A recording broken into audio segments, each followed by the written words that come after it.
Good evening, folks, and welcome here to Eastern Hancock High School, home of the Royals, as we are getting ready to get underway with the boys matchup here tonight between the Triton Central Tigers and the Eastern Hancock Royals. Tonight is a JV varsity boys matchup, and we'll see the 6 days from now, next Friday night, we're actually going to see the girls teams match up, take the hardwood together in the sectional semifinal up at Cecina. So an exciting week of basketball if you are an Eastern Hancock fan or a Triton Central Tiger fan. Making sure that we're streaming on all of our sources. It looks like we are. Looks like we're good. Everybody looks like they're live now, so hopefully you guys are tuned in and watching from home. As we get ready to get underway, a little bit of background here on the Royals here this evening. The Royals on a bit of a skid here for the JV team. They've lost 2 in a row. They are 9-5 overall in the season, but they had a tough loss last Saturday to Shenandoah, and then compounded that again last night against a very, very good Lapel team, arguably the best JV team that we have seen to this point in the season. And that Lapel team just was relentless in that first quarter. We got ourselves in a bit of a deficit and then struggled to dig out of it the rest of the game. So this is a team hungry to get back on the winning side of things and get back in, like I said, in the win column. So they're going to work, and we're going to see what kind of adjustments Coach Paxton's going to make to really try to get our offense going. Our defense was there, but our offense struggled a little bit with pressure last night. So we'll see. We saw some tweaks with different guys bringing it up. We went from Lewis to Rutherford bringing it up and switching some things around, trying to change the offense last night. So we'll see tonight if we can do that and get back on track from a scoring standpoint. You're listening to the Dents Automotive pregame show.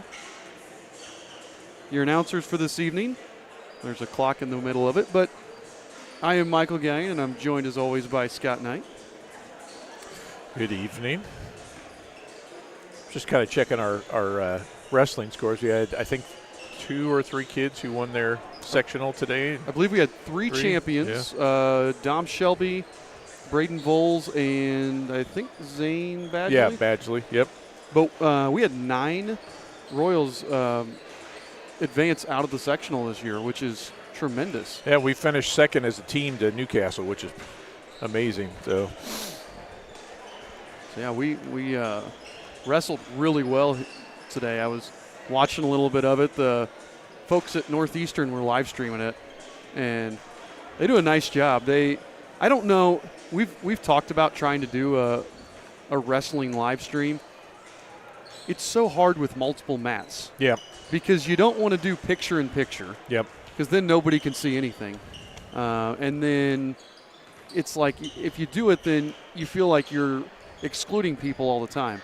For example, I was watching a little bit of it, and you could see our guys in the other mat in the background of the picture. Yep. And it's like, I just want to know what's going on. What's the score over there? What's that? And there's no way you can really do it with the resources that we have. So I applaud Northeastern. They get somebody that's way more knowledgeable about than either of us to talk about it, and it makes it really entertaining to watch. So we are getting ready. We are about a minute and a half away from starting lineups here. Tonight is homecoming.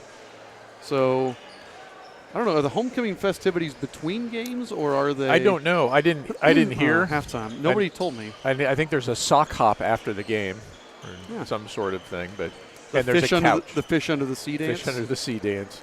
We do have a couch. This is a nice couch too. That is. I believe I was talking to some of the.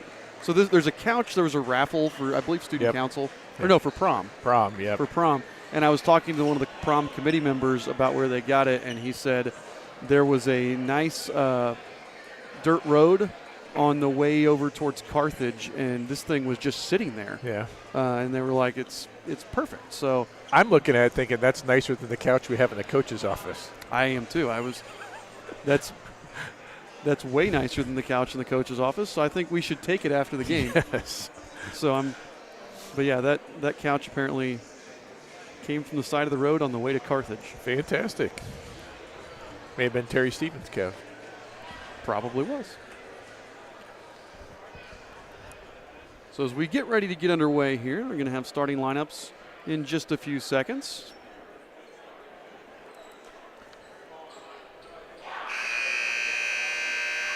I've only I watched just a tiny bit of Triton Central's JV, and the 2 games I have, they destroyed Milan, and then they got beat pretty handily by Roncalli. So it's really kind of hard to tell where they stand because Roncalli's a good school.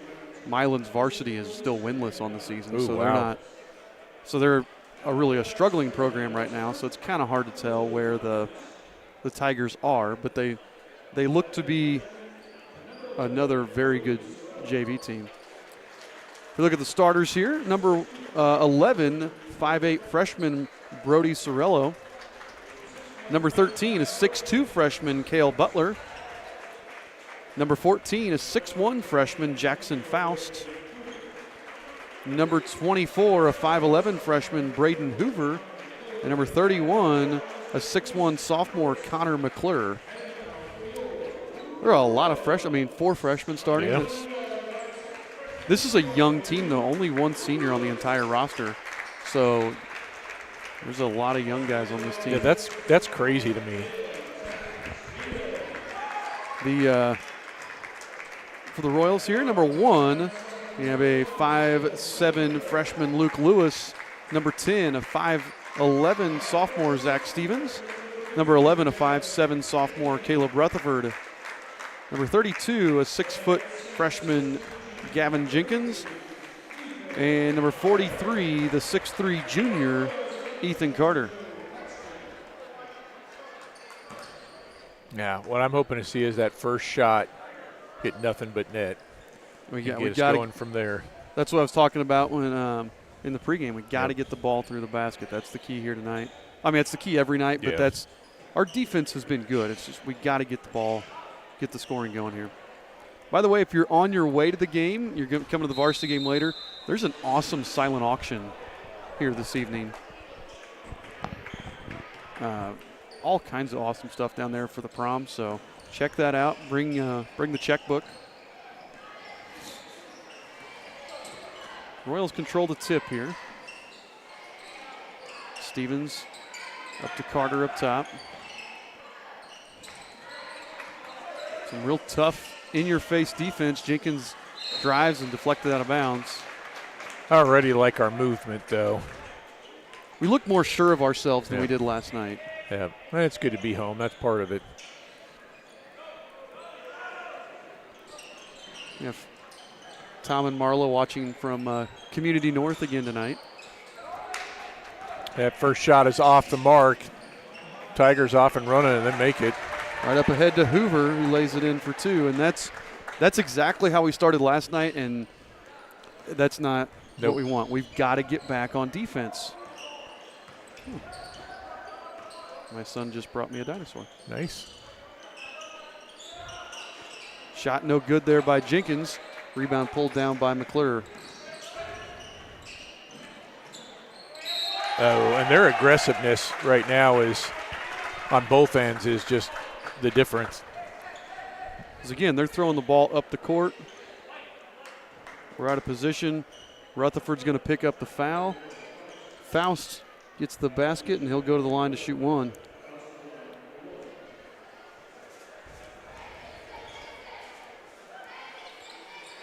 Faust hits the free throw. So 5-point Tiger lead.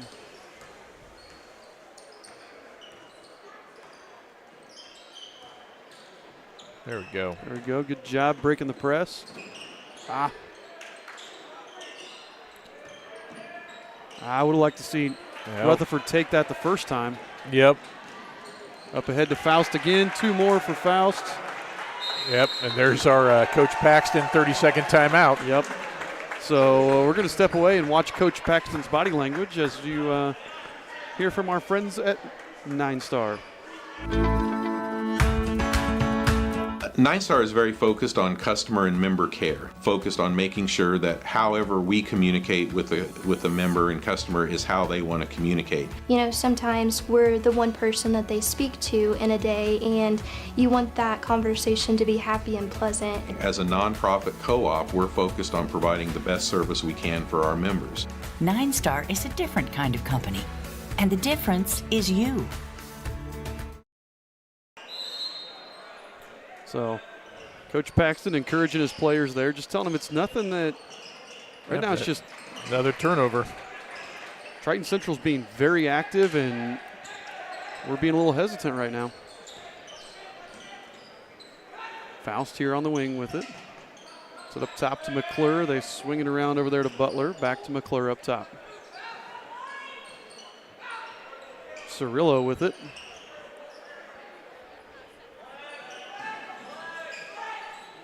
Back to McClure. This is just old school flex offense here. Slight variations of it. 3 no good there. Tapped around.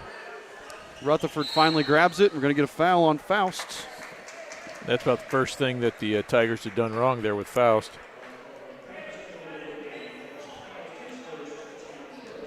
So we gotta be sharper. I mean, right here, and then we can't get sped up. Once we get the ball across, if we don't have something clean, set up our offense, which is what we're doing here. Yep. Not forcing anything. Oh, Rutherford. Oh, there we go. I was going to say Rutherford had an open look, but airballs that one. I wonder if he's a little gun shy after last night, not really shooting well. Pass into Faust. He's going to lay it up. Misses the layup, but he's going to go to the line to shoot 2 more. And I'm pretty sure that's Rutherford's second. He might have got Carter. Did they? Yep, they gave it to Carter. And actually, Caleb very lucky because that very easily could have gone on him. Yep, he was reaching coming through.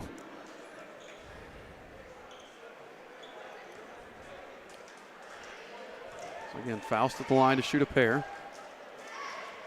First one's no good.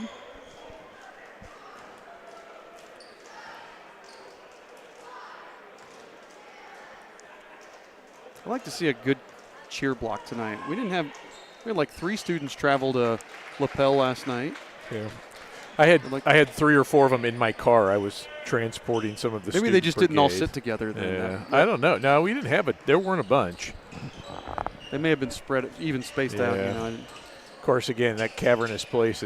It's so hard to tell. Jenkins thought about it, pulls up from 10 feet instead. Just can't get it. Carter fighting for it, but it comes out to Cirillo. Oh, Ethan.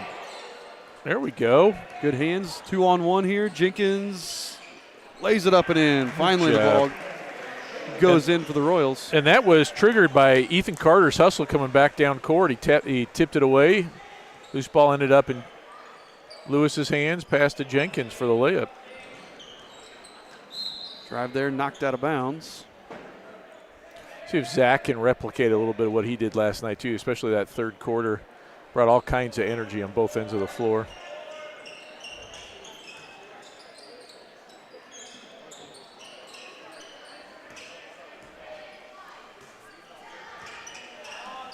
Eight to 2 Tigers here. You get into Cirillo, he puts it up and banks that one home for 2 more. And with some teams, I think about this, we're football coaches. We see things, we don't play JV and varsity games the same night. You got to wonder, as that ball gets lost out of bounds there by Lewis, how much is varsity coach Bechtel watching these sets and, okay, this is how we need to defend this in varsity. We need to jump here. We need to do this differently. And because sure, you've watched them on film, but they may be attacking us differently than what we thought on film. Drive in, a good give and go there. They get it to Hoover, who lays it in for 2 more. Yeah, we're making it look real easy for them. We're going to have one sub. They're going to have a line change.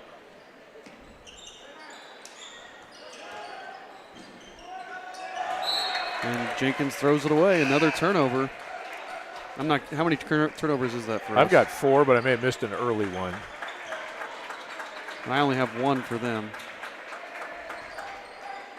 So we now have Drayton Kermode, Bryce Haney.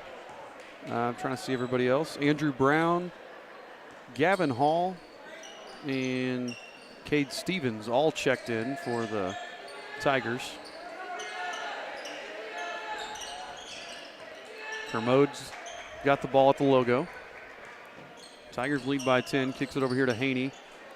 Swings it across to Stevens, back to Kermode, back to Stevens.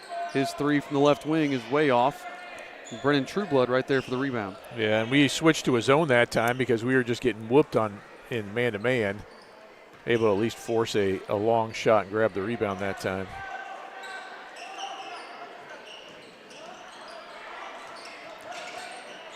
Good pass inside. Yep. Kick it out to Jenkins. Off, but there's Carter with a rebound putback.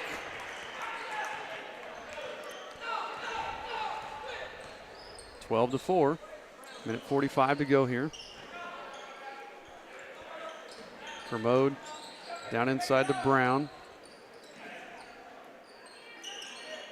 And this is kind of our big lineup with Jenkins, Trueblood, and Carter all in. It's stuck with it. Finally, Haney comes away. Kicks over to Kermode on the far wing.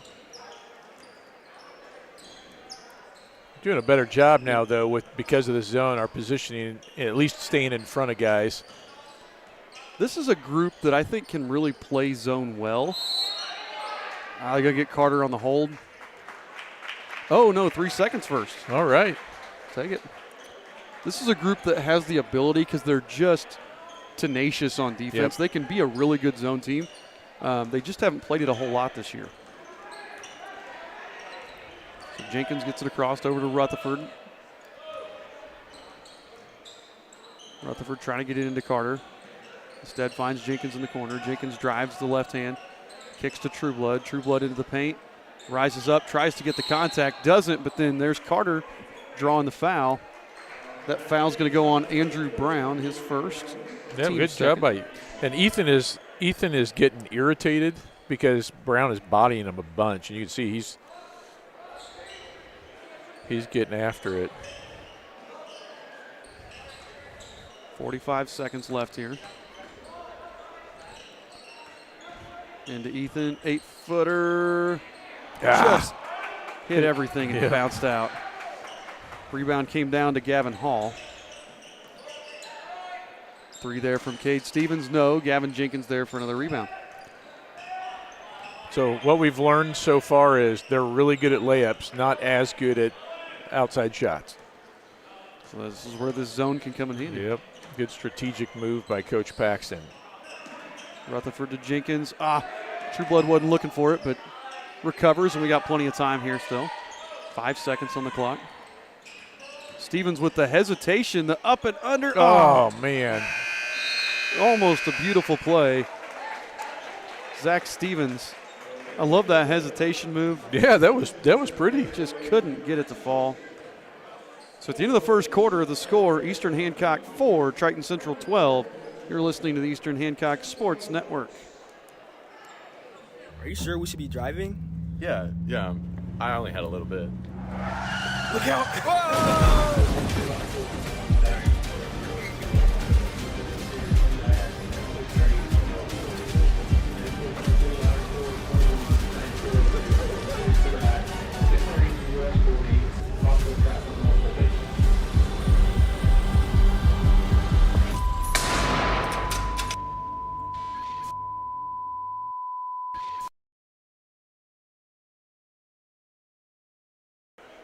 All right, we're back here.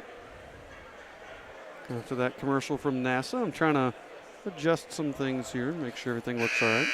One of the things I think we got to do a better job is not throwing the ball, and we've done this throughout the year. We throw the ball where the next pass is supposed to be without looking to see if the next pass is there.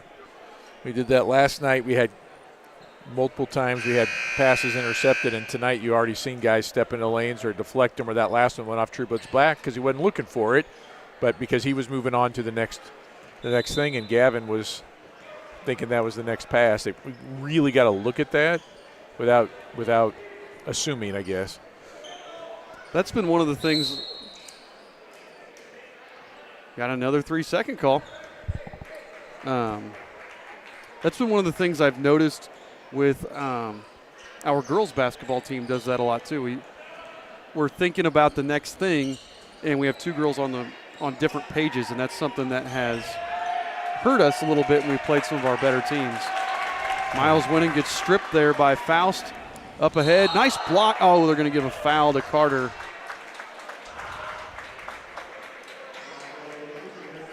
Good hustle there by Carter. But he does foul him, and that's going to send Rex Laurie to the line to shoot too. But again, that's part of JV basketball. Like, again, our boys, JV boys and JV girls both do that. Yep. You know, you see it with both groups. It's something that you're still learning. You're still learning the offense. You're still, even though the middle school coaches are running the same plays, it's just different. It's a faster pace. Yep. And that's why, again, you see it with the JV boys, you see it with the JV girls. It's a normal thing. And Carter picks up his second there and has to take a seat. Second one's no good. True Blood with another rebound.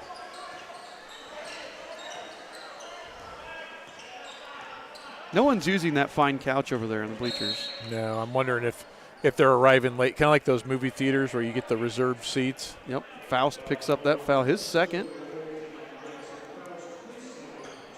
Lewis checks in for Stevens. I just hope we don't have someone in a wheelchair that needs that spot. Yeah, you know.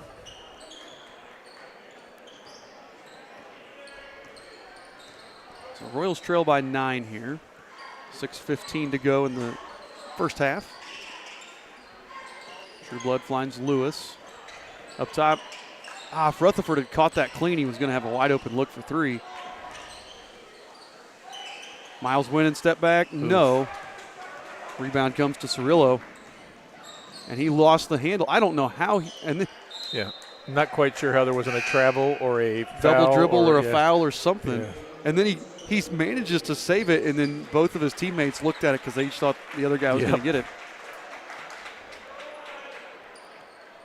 So we had, I believe, Cade Stevens. Was he just one that just came in, I think? It could be. They got a lot of guys. Yes, they do. Jenkins for three, no. Rebound comes away to Stevens. And their varsity has a ton of guys. They have like 18 guys that have recorded a stat in the varsity game this year. We have a lot of guys that have played in 3 or 4 games. So that's Mark James, the head coach, is a guy who's going to play a lot of guys and give a lot of guys chances and a lot of guys looks.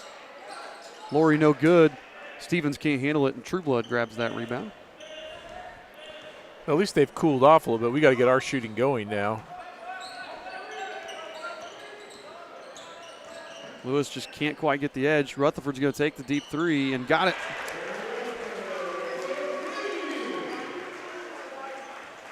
All right, Caleb.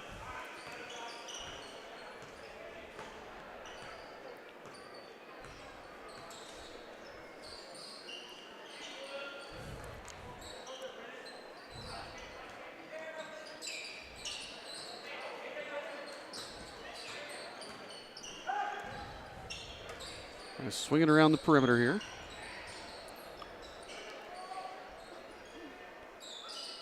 Eastern Hancock trails by a half dozen.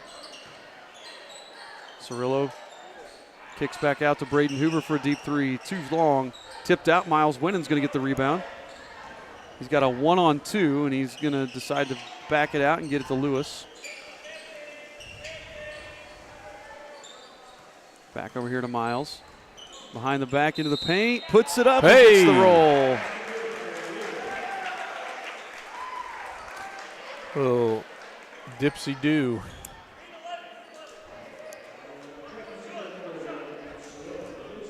The foul went on Cirillo, his first. Team's second. Miles will have a chance to cut this down to a one-possession game with this free throw. And he does. So 13-10 after it was 13-4 just a second ago. Eastern Hancock has climbed back into this game. There's another steal. Miles going the other way. Lays it up too strong, but rebound pulled down by Butler.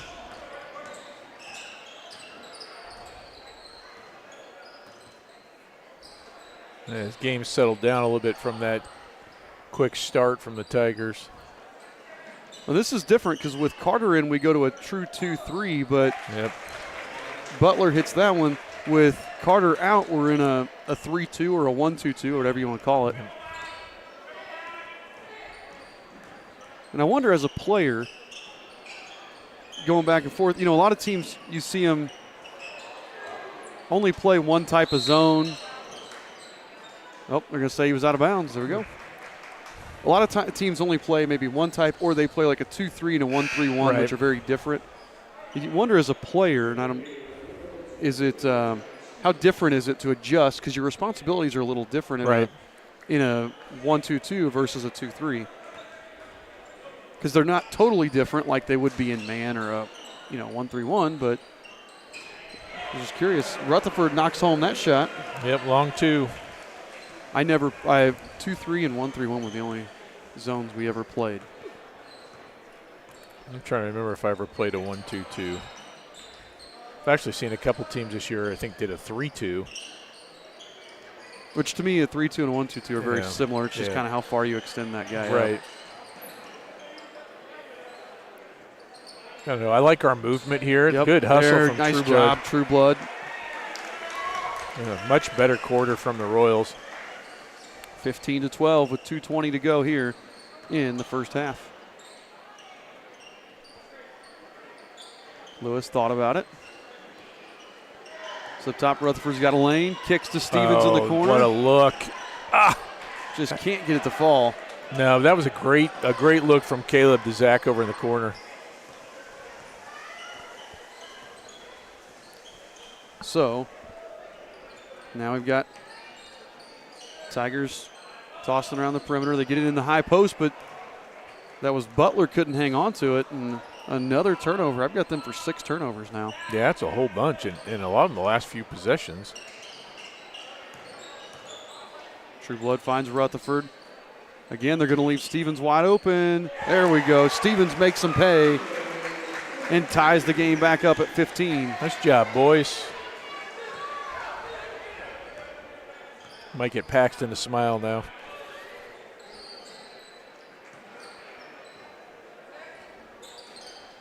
Well, the zone has just changed up the Tigers have become way less aggressive now. Right. Another steal. And I could hear Coach Paxton that early timeout saying they've had 3 passes and 3 layups. They got one more right after that, but we were playing man. Since we've gone to the zone, I think they've only made 1 basket. Yeah, I think you're right. Under a minute left here. All tied up. Rutherford to Lewis. Lewis lays it in for 2. Yep. And Eastern Hancock takes their first lead of the game. Gave them a little bit of their own medicine there.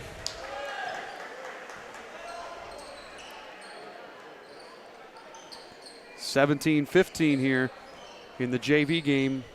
30 seconds left in the first half. Eastern Hancock leads by a pair. Cirillo guarded by Rutherford.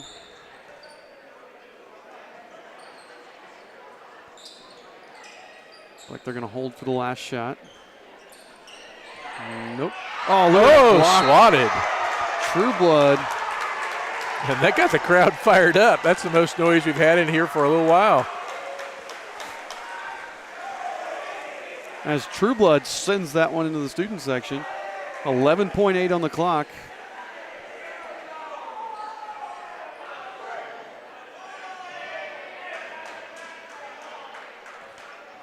Stevens trying to find somebody to hit on the inbound pass. There's Cirillo with it. 6 on the clock. Swinging around here with Butler. Instead, Hoover's going to take it, and Hoover hits the 3. That's their first 3 of the game. Yep. And that's going to give them the lead back, 18-17. But what a quarter there by the Royals.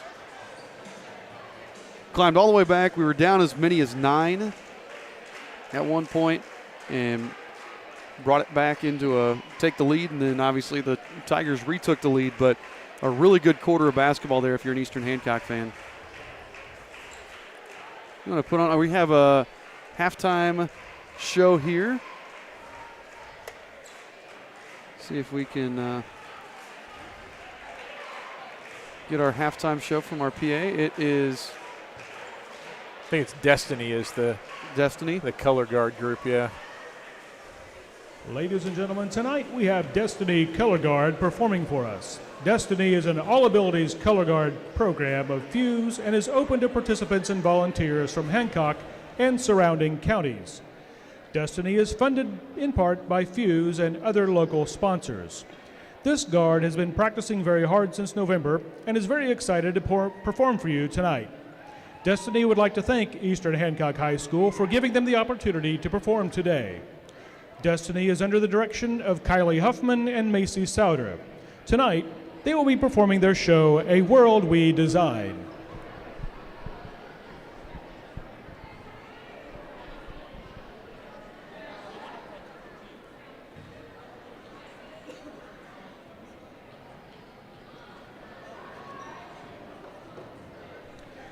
Destiny, you may take the floor in exhibition.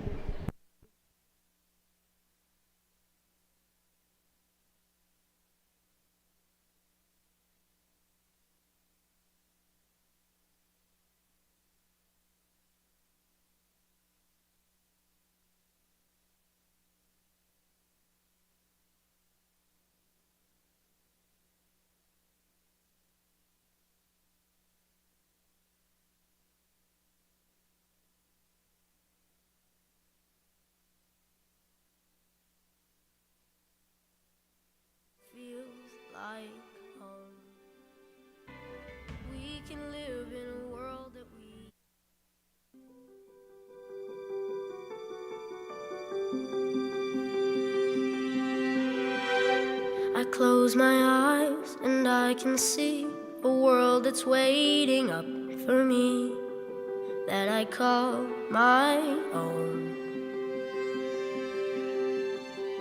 Through the dark, through the door, through where no one's been before, but it feels like home. We can live in a world that we design. They can say it all sounds crazy. They can say we've lost our minds. I don't care if they call us crazy. Run away to a world that we design. Every night I lie in bed, the brightest colors fill my head, a million dreams keeping me awake. I think of what the world could be, a vision of the one I see. A million dreams is all it's gonna take. Oh, a million dreams for the world we're gonna make.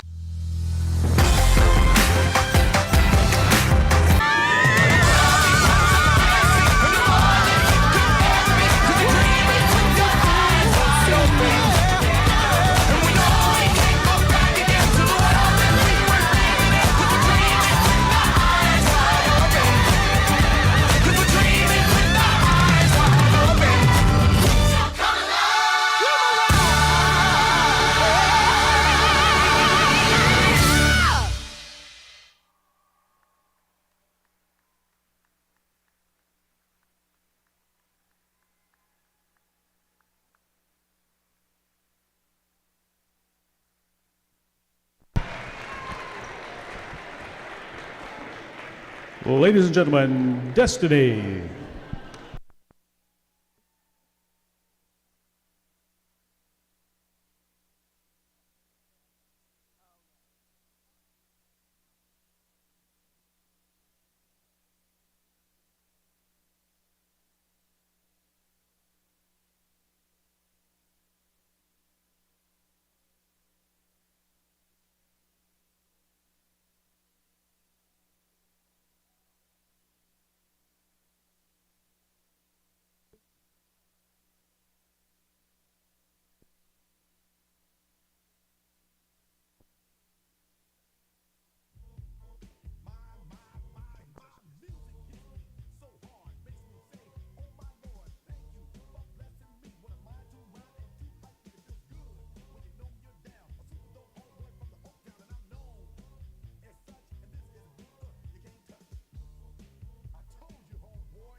All right, folks, we're back here. Getting ready to start the second half of this JV matchup. The Triton Central Tigers lead the Eastern Hancock Royals 18-17. Quick note on scoring. Little rundown here for the Tigers. Jackson Faust with 6. No, I missed Hoover hit that late 3. Hoover has 7. Faust with 6. Butler with 2 and Cirillo with 2. For the Royals, Rutherford with 5. He's the only one with more than 1 basket. Stevens 3, Winnan 3, Lewis 2, Jenkins 2, Carter 2. So everyone that has played has scored. Yeah, and that after getting off to a rough start, I think it was, 8-0 or whatever, and couldn't shoot, couldn't play defense.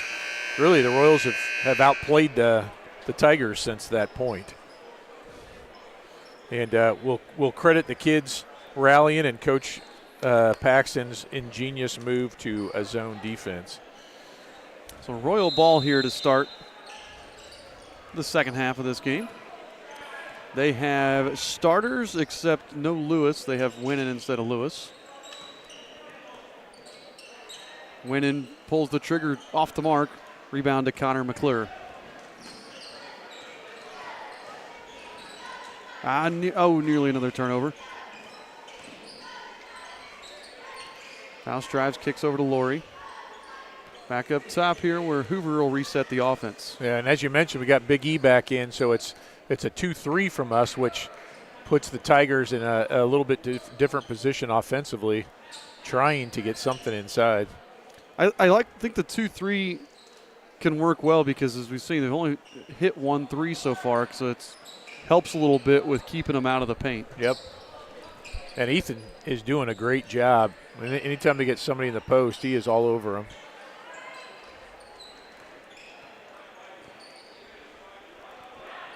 Had one of the guys at for Triton Central at the scorers table said, I bet 43 was a lineman. I looked at him, I'm like, no, he's the kicker. He just looked at me confused. I said, yeah, he's a lineman. Again, great patient ball movement here. Royals are doing a nice job. We just can't fall asleep.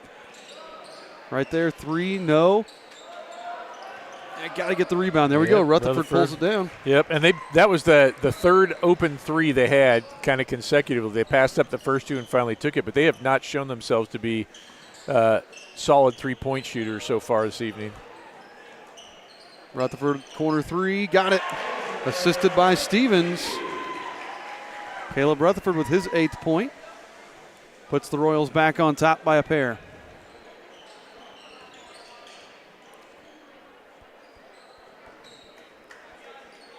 I've got us with 6 assists on 8 baskets. That's pretty good. Yeah, we've moved the ball well. Once we stopped turning it over in the first quarter, we've moved it really well since then.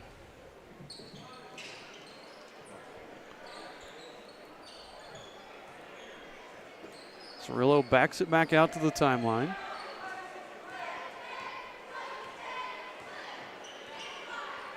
And this is just totally a contrasting style to when we were playing man. Everything was up-tempo for them. And as soon as we switched to a zone, they have become an incredibly patient team. Faust hits the backdoor cut. But again, nice. I don't know if that was a block or just Carter just deterred it, and then Carter pulls down the rebound as Laurie couldn't hit it. Yeah, I think that was a good rotation from Carter. It cut off the wide open lane. Stevens to Carter to Winnan. Finds Caleb, now to Jenkins. 3 from Gavin Jenkins. Banks it in. I didn't think that was going to bank from my angle of viewing it. No, it looked like it was way off there. Yep.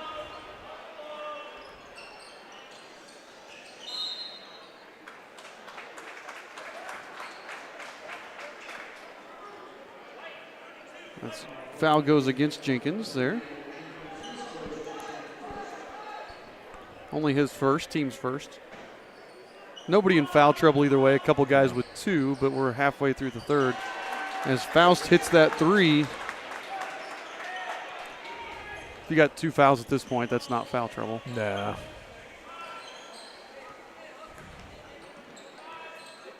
Went in, gets it over there to Rutherford. Back to Stevens in the corner. If we just would have hit Carter, if he'd just been a hair more patient. Stevens gets cut off. Jenkins drives into the paint.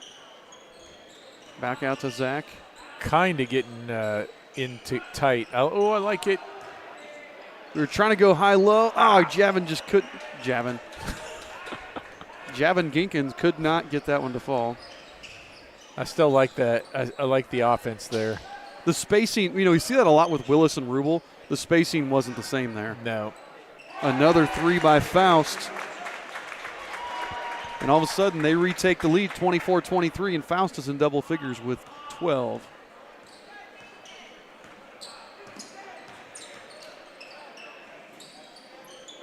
He's going to hand off to Miles. Zach in the corner with it. Nearly stolen away, but we get it back. Miles, he stepped on the line. I thought he was farther in than that. Man, that was a good eye from the official. Although no one on our bench argued it. No. So. Yeah, with two refs, that's a hard one to see because, in a JV game with two refs, you don't have anybody here on that line. Right. So 2:25 to play. Eastern Hancock trails by a point, 24-23. Cirillo, you throw it over here to Butler. Butler to Faust to Cirillo.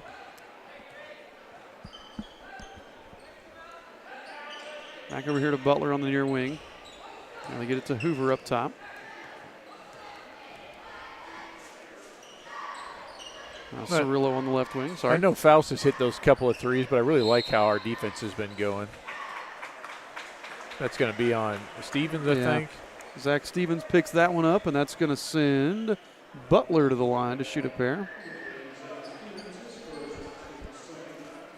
Lewis is going to check in.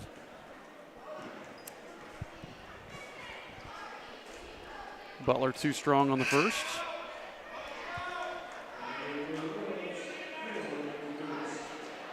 Lewis will replace Gavin Jenkins.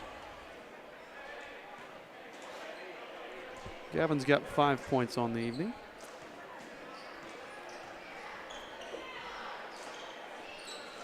And that second one rolls in for Butler. The first time we've seen their press in a while, but they've struggled to score here recently.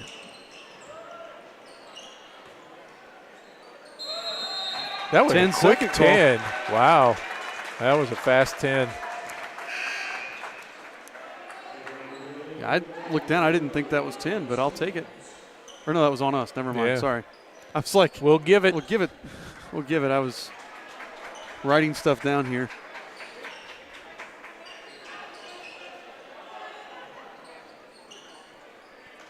So 2-point Tiger lead.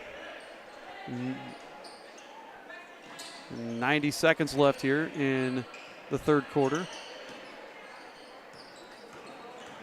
Drive there. Faust, spin move, no. Nobody got a body on Faust. He gets his own rebound. Gets it in, can't finish, and then finally Butler puts it in.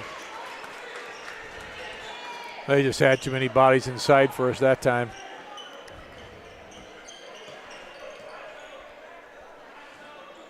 Lewis over to Winnan. 60 seconds left here. Lewis finds Rutherford up top. That one's blocked there by McClure and then rebounded by Faust. Yep, and Carter just couldn't get over one of his teammates. That was a really nice play there by him. I believe was that Butler with Butler that laid it in or Butler with the pass? Butler laid it in, yeah. That was McClure with the pass, sorry, assisted by McClure. But that was the first up-tempo thing they've done since early on. Zach for three. Deep three from Stevens, no. Nearly, I thought he was going to get his own rebound, but Hoover comes away with it. Hoover finds Faust, another corner three. Get a bucket here at the end. This is last couple of minutes, it's starting to get out of hand. There we go, Caleb. Lewis now for three. Lewis got it. There we go. Hoover with the full court heave is no good. And with that, at the end of the third quarter, the score, Eastern Hancock 26, Triton Central 32. You're listening to the Eastern Hancock Sports Network. Looking to give your car that sparkling clean shine it deserves? Look no further than Dave's Express Care Car Wash. Conveniently located at 1749 West Main Street in Greenfield, Dave's Express is your family-owned and operated car wash destination. Choose from our wide range of wash packages. And while your car gets pampered, you can indulge your taste buds at Dave's Express Grill. Have a bite of the world-famous Super Tenderloin Sandwich. Dave's Express Care Car Wash, where exceptional service meets unbeatable value. Experience the difference today. I'm Mason Gillis, sixth man for the Big Ten champion Purdue Boilermakers. I know what a winning team looks like, and that includes hard work and dedication, just like the team at 9 Star Connect. 9 Star is a different kind of company, and the difference is you. All right, we're back here. Suddenly our camera went out of focus. Yeah. Our cameramen were fiddling with it over there and went out of focus for us. We're good now, though. Royals trail by 8. I think we led, 2-3, something like that, at one point during that quarter. Tigers came charging back on the strength of Faust, 3 3-pointers. We scored all of our points on threes that quarter. Well, kick it over to Faust, another corner three. Faust has caught fire. Yes, he has. It's his 4th three. Yeah, it has 18 points to lead all scorers.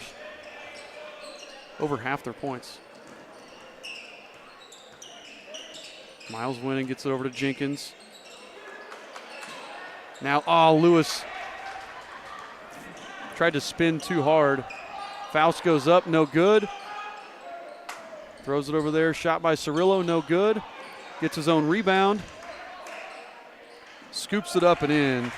Cirillo with his first basket since early on makes it a 9-point or an 11-point advantage now for the Tigers. And all the hustle plays right now going the way of the Tigers.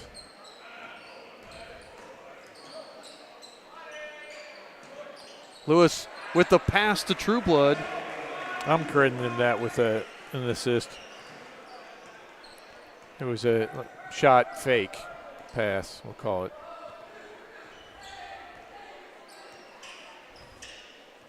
Tigers in no hurry. No, they're spreading it out here. Oh, Trueblood. You could see him just baiting him into that the whole time.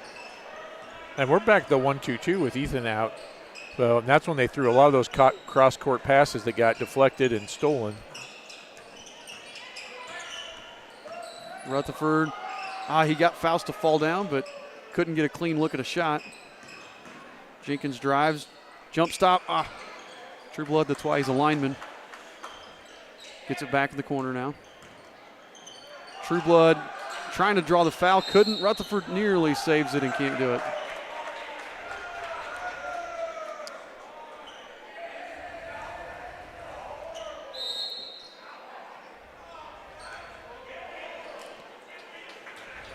There'll be a timeout. Yep, timeout here on the court. Eastern Hancock trails by 9. You're listening to the Eastern Hancock Sports Network.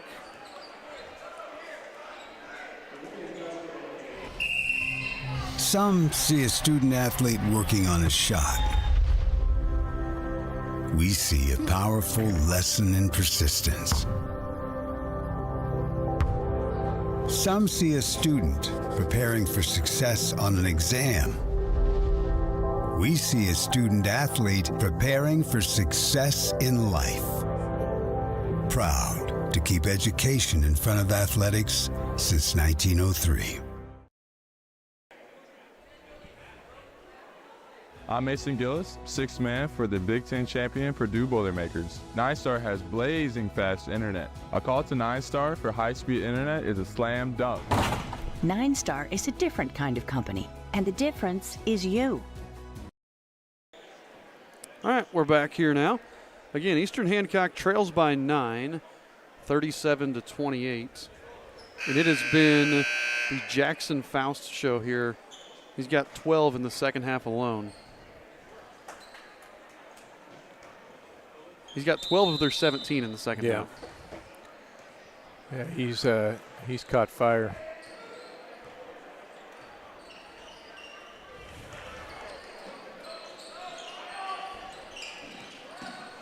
Good trap. Faust with it. Kicks it over here to Butler. Butler drives. Stolen. There we go. Yep. Not stolen away, but deflected off of Butler out of bounds. Yep, and that's fortunate for us. I thought that went off Jenkins. Braden Hoover will replace Connor McClure. It'll be Royal ball here. Still some full court pressure.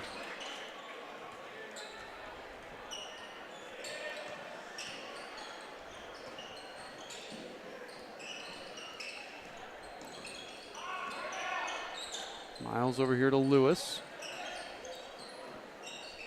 And again, this has just been a relentless man pressure the entire game here from the Tigers.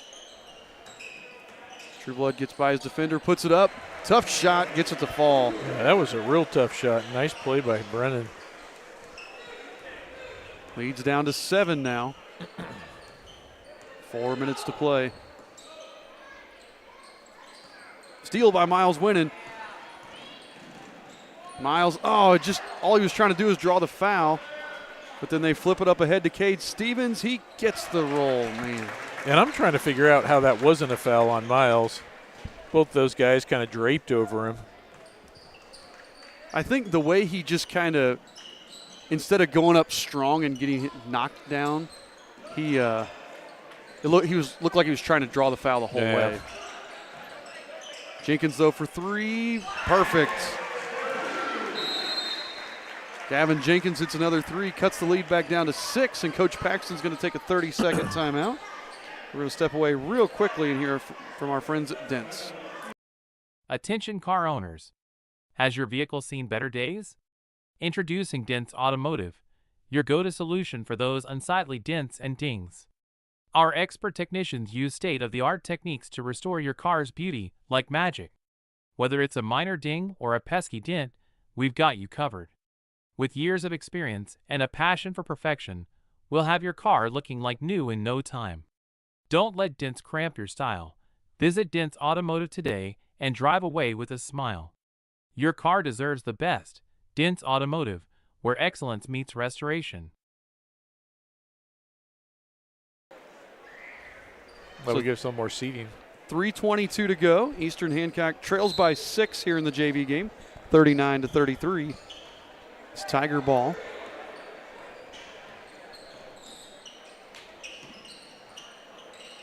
Cirillo and Hoover playing a little pitch and catch over here at the top.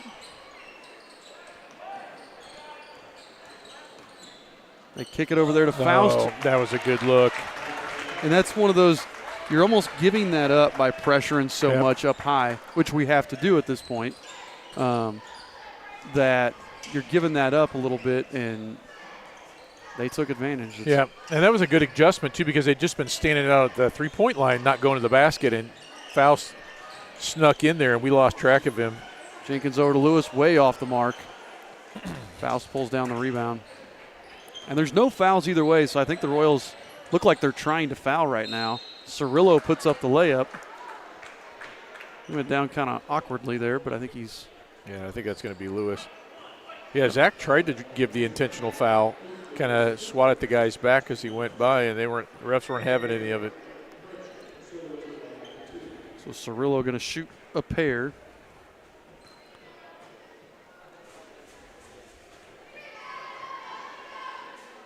First one's good. Well, you were wondering about this Tiger team. You said their JV. They look to be pretty solid. Definitely one of the better teams that we've played. And they played a lot of kids. It's not like they're just got a really strong 5. They have 11 players and all 11 have played. Yeah. 11 dressed and all 11 have played.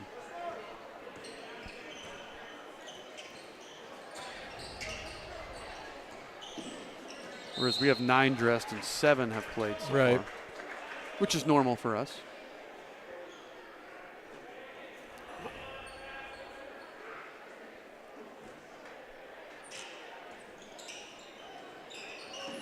In the corner to Rutherford.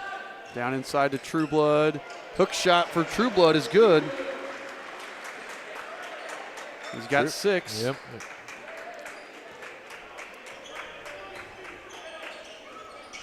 We're hanging around. We gotta get some turnovers. And if we're gonna foul, we gotta foul then. Take there by Butler goes in. Back to a 10-point deficit for the Royals. Oh. Yeah, he wanted Luke, and Luke was getting ready to cut across. Luke gets in, left-handed layup, no. Another rebound for Faust. And again, a lot of these guys for the Tigers are only freshmen too. Cirillo's a freshman, Butler and Faust are freshmen. Hoover and Stevens are freshmen. So, I mean. Yeah, a young team. This is a young team. Lewis picks up the foul for the Royals. That's a second team foul and Luke's second foul.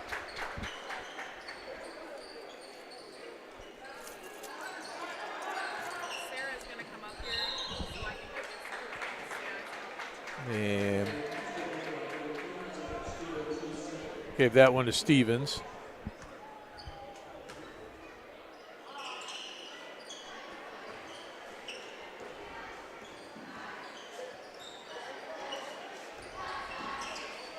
Again here, looks like now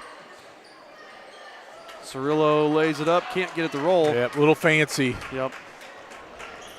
Jenkins dribbles right to the corner and gets trapped. And that's our bad spacing there. Stevens and Jenkins were standing right next to each other. Yeah, Faust bails him out. Could have used Jackson Faust picking up that third foul about a quarter and a half ago.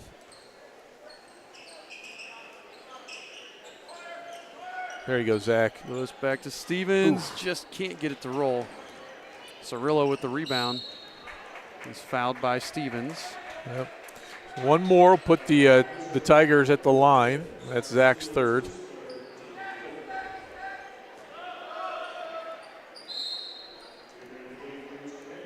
Miles Winning comes back in.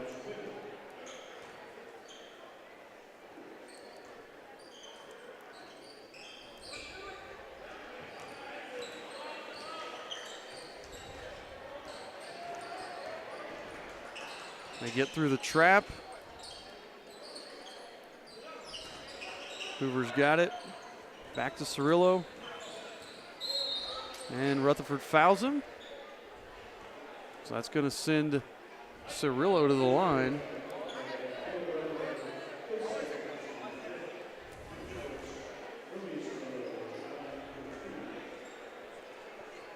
Cirillo's hit his only 2 free throws so far this evening.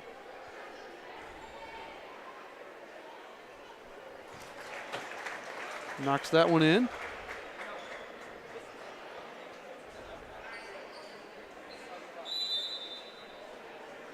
Five new players in for the Tigers here with 26 seconds left.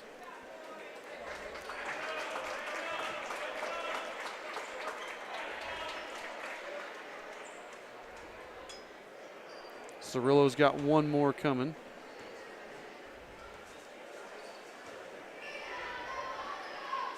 Short, rebounded by Lewis.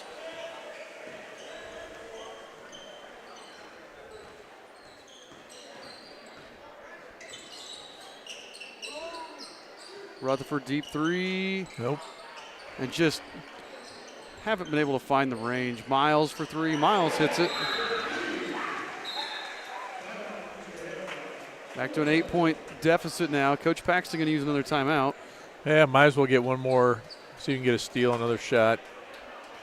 Can't take them with you to the next game. So full timeouts, we're going to hear from our friends at Paxton Farms. Discover the taste of summer at Paxton Farms Sweet Corn. Located just north of Maxwell, 2 miles west of State Road 9 on 600 North. Our sweet corn is handpicked, bringing sunshine to every bite. But that's not all. Capture picturesque memories in our fields of vibrant sunflowers, perfect for photos. Bring the joy of Paxton Farms sweet corn to your summer gatherings. Visit us today and experience the sweetness that keeps people coming back for more. Find us on Facebook, Paxton Farms Sweet Corn. Paxton Farms Sweet Corn, the sweetest taste of summer. All right, we are back here now. 6 seconds remaining in the game. Eastern Hancock trails by 8.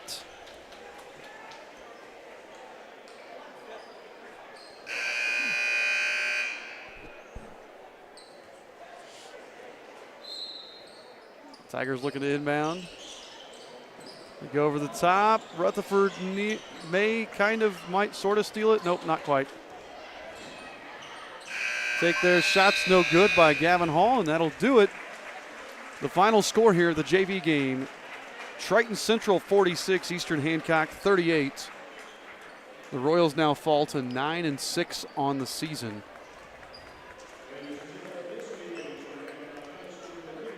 So, yeah, it looked promising for a while, and then things got out of touch there in the third quarter. So we're going to go ahead. We're going to jump to the homecoming festivities, and then we're not going to have a post-game show because I think we're just going to do the homecoming stuff. So we'll be back with the varsity game following that. Before we crown this year's winter homecoming king and queen, we would like to recognize all Eastern Hancock alumni. If you are an alumni, please stand. We would like to thank you for the continued support to the school system and showing your royal pride.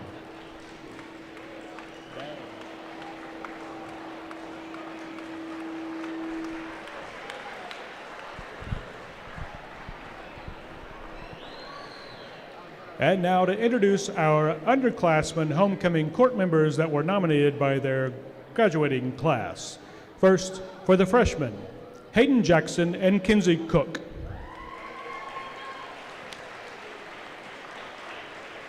Kinsey is the daughter of Jason and Tiffany Cook. She is a member of the Lady Royals varsity basketball team and West Virginia Thunder basketball. Hayden is the son of Nathan Jackson and Felicia Inman. He participates in football, wrestling, and track.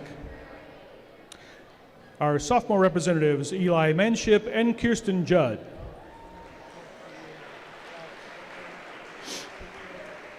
Kirsten is the daughter of Lane and Molly Judd. She participates in Lady Royals basketball, Indiana Pride 17 and under travel basketball, and is an 8-year member of the 4-H. Eli is the son of Mike and Libby Manship. He participates in football, basketball, track, and 4-H. Our junior representatives are Lincoln Richmond and Chloe Sweet. Chloe is the daughter of Nick and Amber Sweet. She is the high school wrestling manager. Lincoln is the son of Greg and Tabitha Richmond. He is a member of the golf and bowling teams. And now for our King and Queen candidates. Nominated by the senior class, we have 8 individuals that best exhibit the values of Eastern Hancock, which are character, competitive greatness, and leadership that serves. Our first couple is Mackenzie O'Neill and Charlie Halcomb. Mackenzie is the daughter of Chris and Clarissa O'Neill. She is a member of the National Honor Society and varsity women's basketball team. Mackenzie plans to attend Ivy Tech to become a dental hygienist. Charlie is the son of Mike and Ellen Halcomb. He is a member of the National Honor Society and the varsity basketball team. His future plans are to attend IU Indianapolis for business. Our next couple, Carlin Blue and Caden Willis.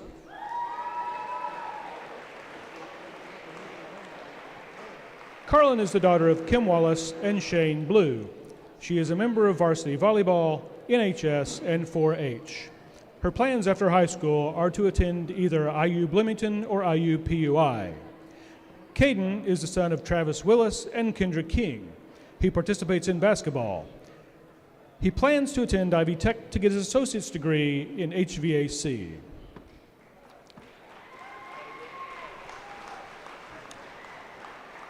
Our next couple are Chase Stewart and Ruby White.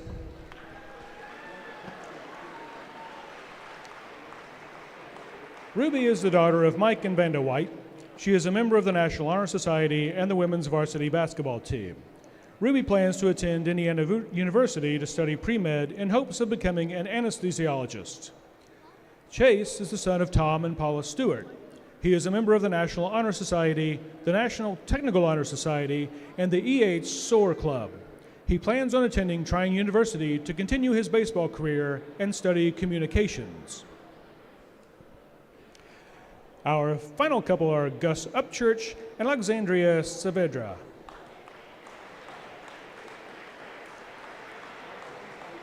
Alexandria is the daughter of Rachel and Buck Hinkle and James Saavedra. She has participated in track and field, soccer, and the EHHS bowling team. She plans to attend Bethel College to study athletic training and is planning on running track.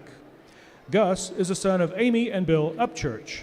He participates in the swim team and Student Advisory Council. He plans to attend Adelphi University to study nursing and continue his swimming career.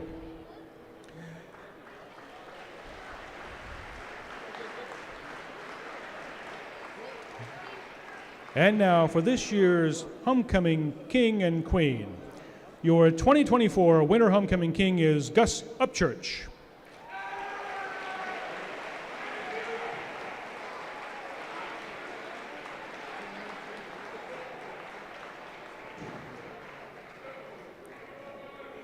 Joining him is your 2024 Winter Homecoming Queen, Alexandria Saavedra.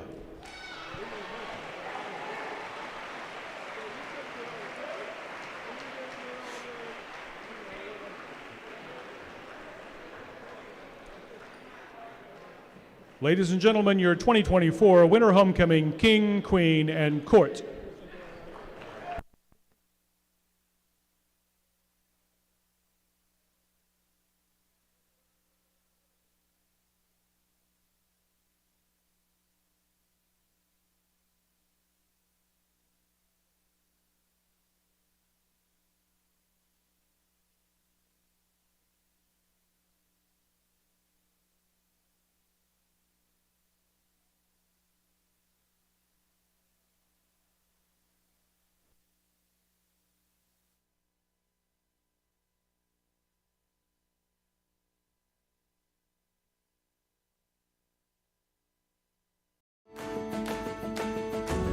One thing I love about 9 Star is seeing how much this cooperative gives back to our community. They are always sponsoring and supporting our youth organizations. This is a huge part of our community and makes it a great place where we live. Encourage everybody to realize what an asset this 9 Star cooperative is. They give back and they have so much to offer. 9 Star is a different kind of company, and the difference is you. Discover the taste of summer at Paxton Farms Sweet Corn. Located just north of Maxwell, 2 miles west of State Road 9 on 600 North. Our sweet corn is handpicked, bringing sunshine to every bite. But that's not all. Capture picturesque memories in our fields of vibrant sunflowers, perfect for photos. Bring the joy of Paxton Farms Sweet Corn to your summer gatherings. Visit us today and experience the sweetness that keeps people coming back for more. Find us on Facebook, Paxton Farms Sweet Corn. Paxton Farms Sweet Corn, the sweetest taste of summer. Some people see a huddle in the locker room. We see a second classroom. Some see a student athlete on the court. We see a future leader in the community. You see, high school sports in Indiana are special. That's because they're about learning and growing, not just winning and losing. Fans, I'm Commissioner Paul Neidig. Support education-based athletics in Indiana by buying a ticket to your high school's next athletic event.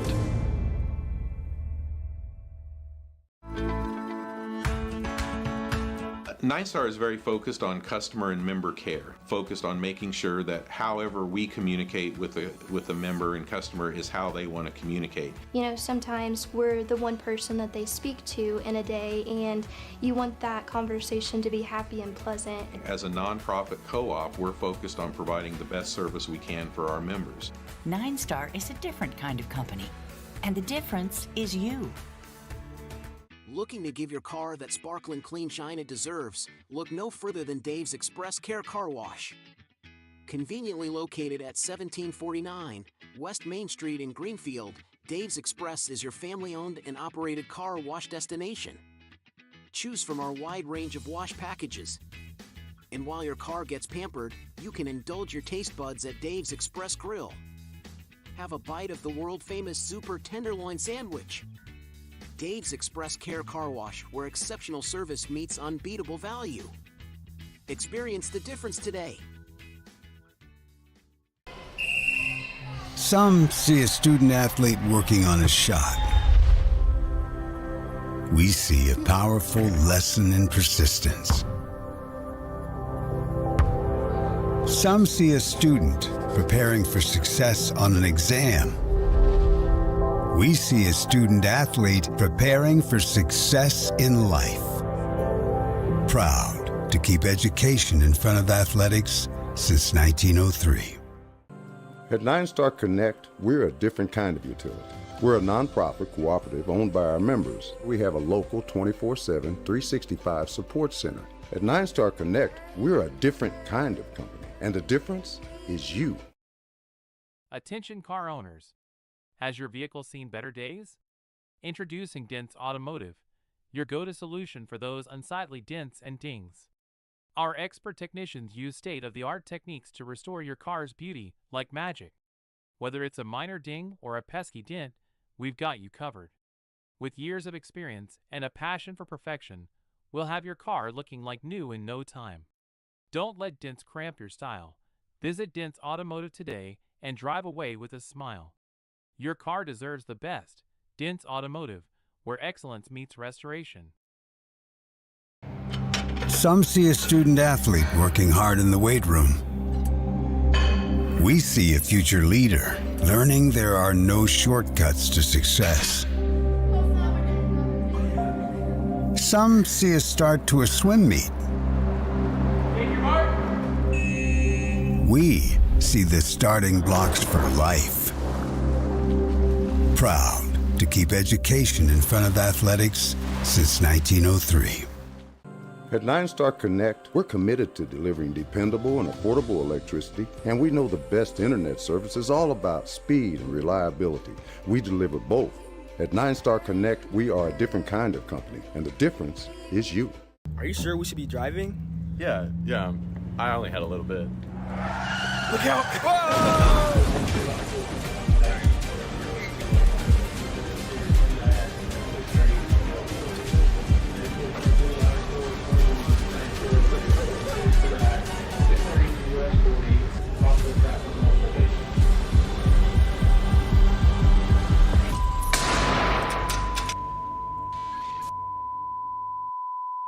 Becoming a licensed sports official is a great way to make a positive difference in the community and support the over 160,000 Indiana student athletes that participate across 22 IHSAA sports.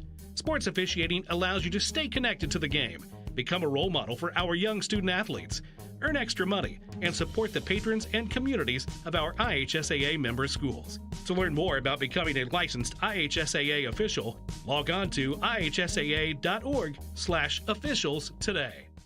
When moving into a new home, we ask ourselves questions like, who is the best internet provider in town? Well, have you considered locally owned 9-Star Connect? We've become the fastest, most reliable, and dedicated fiber-to-the-home internet company in central Indiana. Our internet packages have been modified, and we are changing speeds at a more competitive price. So give us a look. Visit us at 9starconnect.com. 9-Star is a different kind of company, and the difference is you. This is your IHSAA. This is your state. This is your high school. This is your athletic association. Fans, I'm IHSA Commissioner Paul Knighty, and we're here to make sure that all of this remains yours. This is your state. This is your community. This is your IHSAA. I live in a rural area and I am an electric and internet customer. One day I received a check in the mail and I didn't really realize what it was for. Something that I really didn't realize, that I was getting money back for the services that they give to me, which is nice. Being local, you don't really see that from bigger companies. 9-Star is different than others. 9-Star is a different kind of company, and the difference is you.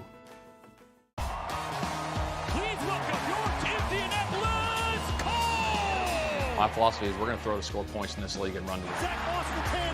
He's at the 5. Touchdown! Another big play for Josh Downs. And he's picked off by the Colts. Puts it outside. Down the far sideline. He's at the 30. And the Colts defense has come up with a stop. You come to Lucas Oil Stadium, you're in for a 60-minute just brawl. And it's going to be some exciting football.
All right, folks.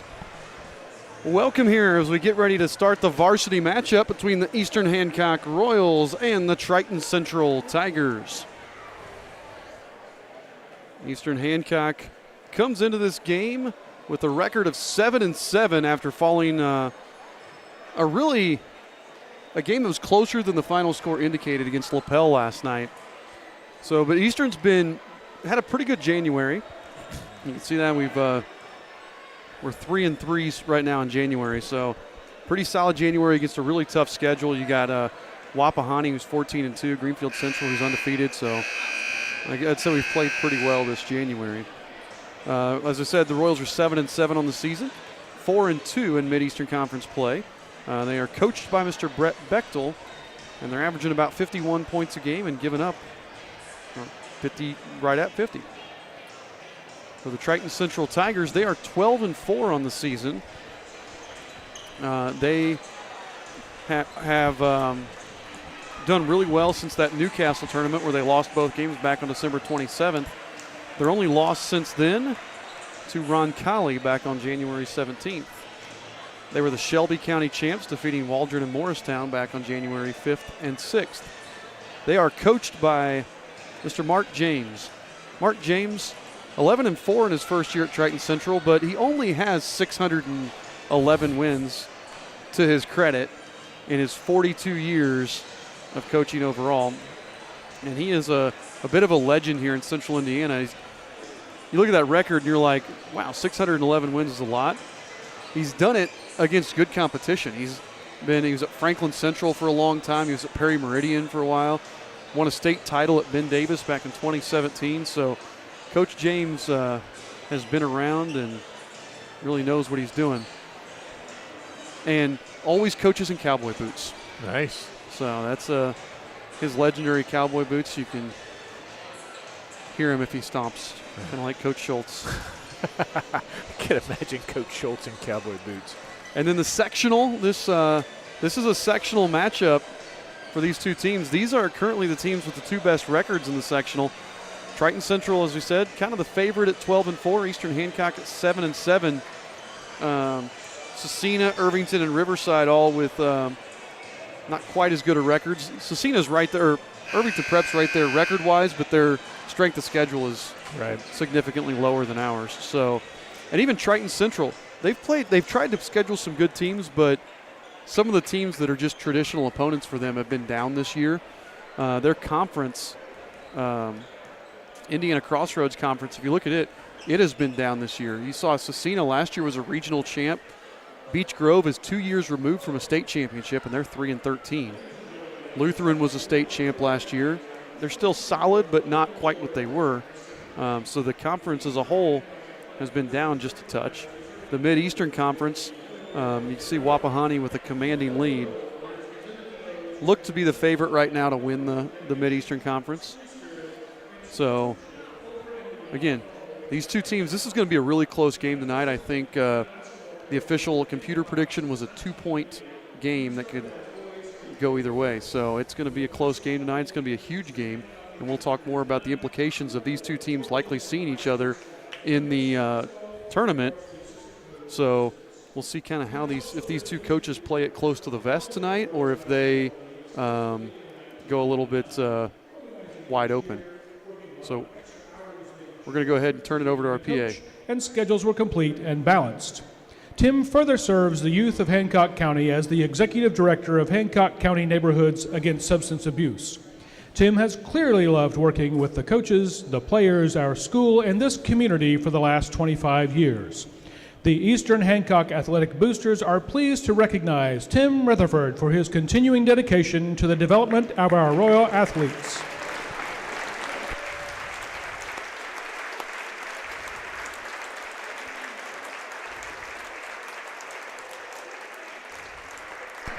That was my mistake for getting that started And at this time, would you please rise for the playing of our national anthem? I didn't realize that they were doing that tonight. So. Some see a student athlete working on a shot. We see a powerful lesson in persistence. Some see a student preparing for success on an exam. We see a student athlete preparing for success in life. Proud to keep education in front of athletics since 1903. Attention car owners. Has your vehicle seen better days? Introducing Dents Automotive, your go-to solution for those unsightly dents and dings. Our expert technicians use state-of-the-art techniques to restore your car's beauty like magic. Whether it's a minor ding or a pesky dent, we've got you covered. With years of experience and a passion for perfection, we'll have your car looking like new in no time. Don't let dents cramp your style. Visit Dents Automotive today and drive away with a smile. Your car deserves the best. Dents Automotive, where excellence meets restoration.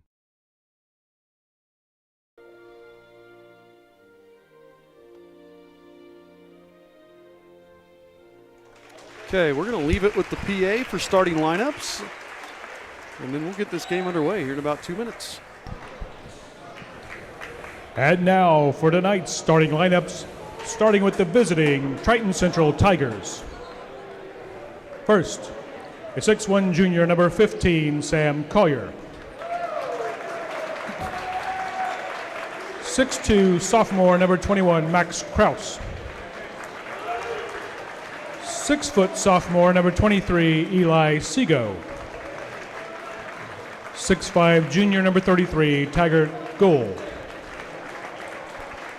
And 6'5", junior, number 34, Silas Blair. The Tigers are coached by Mr. Mark James. And now for your Eastern Hancock Royals. Starting at forward is a 6'3" senior, number 13, Caden Willis. At guard, a 5'10" senior, number 32, Luke Morris. 6'1" junior at guard, number 33, Luke Schilling. Also at guard, a 5'10" senior, number 35, Charlie Halcomb. And at center, a 6'4" junior, number 43, Caden Rubel. Your Royals are coached by Mr. Brett Bechtel. All right, so there's your starters for each team. And again, this is going to be interesting to see because you're still a month away from the sectional. But when this is a team that you know you want to win a sectional, you got to get through these guys. And you know you're about even. It's going to change a little bit, I think, some of the way you play things. Maybe you think about playing 2 or 3 different defenses. Maybe you try them out in spurts and see how they work, or do you just stick with one thing? I think it's going to be interesting to see that tonight. I think it's a little bit different in football, though, where you have so few games. I think maybe you do try a little bit here and there, maybe a couple possessions of a 1-3-1 zone or something like that, just to kind of see how they would adjust and have it in your pocket. The tip comes away to Sego. He's going to get it over to Kraus, and Tigers will start with the ball here. Sego up top with it. Gets it down in the corner to Collier. He's swinging around back to Sego. He's guarded by Luke Morris. Silas Blair drives on Willis, puts it up, can't get it over the front of the rim, gets his own rebound, puts it up and in. Silas Blair, his first basket of the game, and starts the scoring for the Tigers. Yeah, that wasn't too bad of defense from Willis. He actually got a piece of it that first shot. Charlie Halcomb drives, kicks to Morris.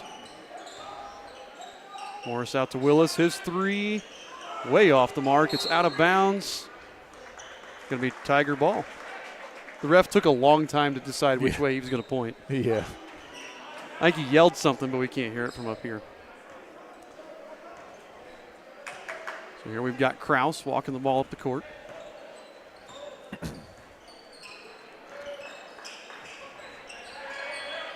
Gowell with it up top.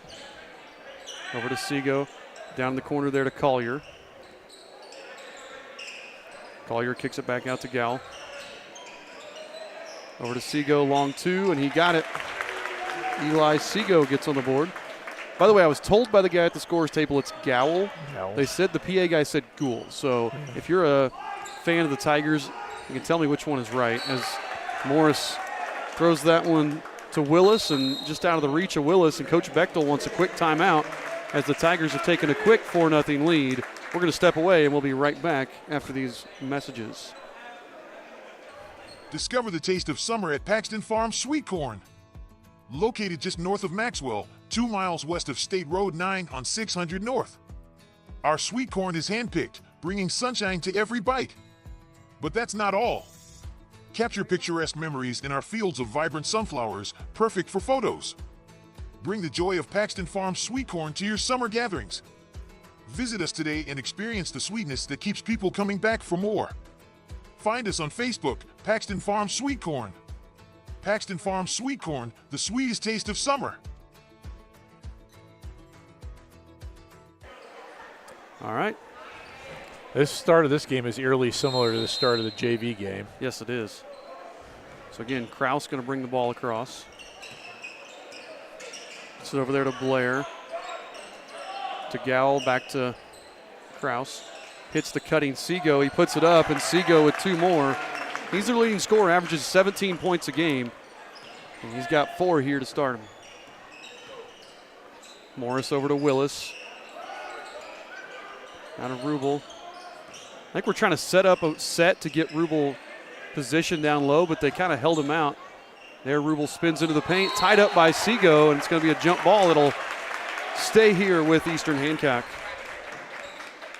And that was some good help side defense as Caden made a spin into the lane. So it's Seago that came over and grabbed it. Seago only a sophomore. Morris got, Charlie very close to the out of bounds line over there. Yeah, last game he would have been called out. Yeah. Morris drives, kicks to Chuck in the corner. Charlie working on Seago. Trying to get Schilling on the back cut, but pretty good defense there from the Tigers. Schilling drives, kicks. Charlie's got an open 3 from the corner. No good. Tipped around, and Seago comes up with it. Goes the other way. Fancy work. Kraus is going to drive, nearly traveled with it, and kicks it out to Silas Blair. Yeah, that's a shot we like Charlie to have. He can hit that one, just didn't fall. I like that offensive set. Gowl right on top with it, gets it over there to Blair. In the corner to Seago. Seago drives, swatted by Caden Willis, and Morris comes away with the rebound. Yeah, it was a good block. Rubel's going to take the 3 and bury another one. And Caden Rubel has been absolutely on fire from 3 of late. I think he's hit his first 3-pointer in each of like the last three or four games. Yeah.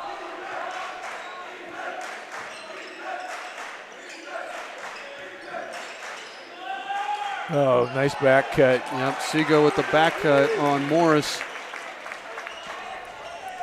He's got 6, and the Tigers have 8. Leads back to 5 for them. Trying to clear out to get into Rubel here. And they're trying to front Rubel, but then help from behind. That pass gets tipped, but Charlie grabs it. Goes out there to Blair. Gets it to Gowl, and now Seago's off and running with it. Kraus in the corner. Charlie did a nice job. Oh. Did they call a foul? Yeah, I think they called a foul. I thought Charlie may have bumped him out of bounds. I think there was definitely contact, but sometimes you have contact. I thought Charlie bumped him and he stepped out, and that's why they were going to call him out of bounds. Maybe because he went out, that's why they called the foul. Yeah, that's tough. Kraus with the ball. Going to back it back out to the volleyball line. He's going to get a screen from Gowl. Good spacing there by the Royals. Didn't let him get the roll. Blair now with it on the right wing. Blair trying to drive in on Willis.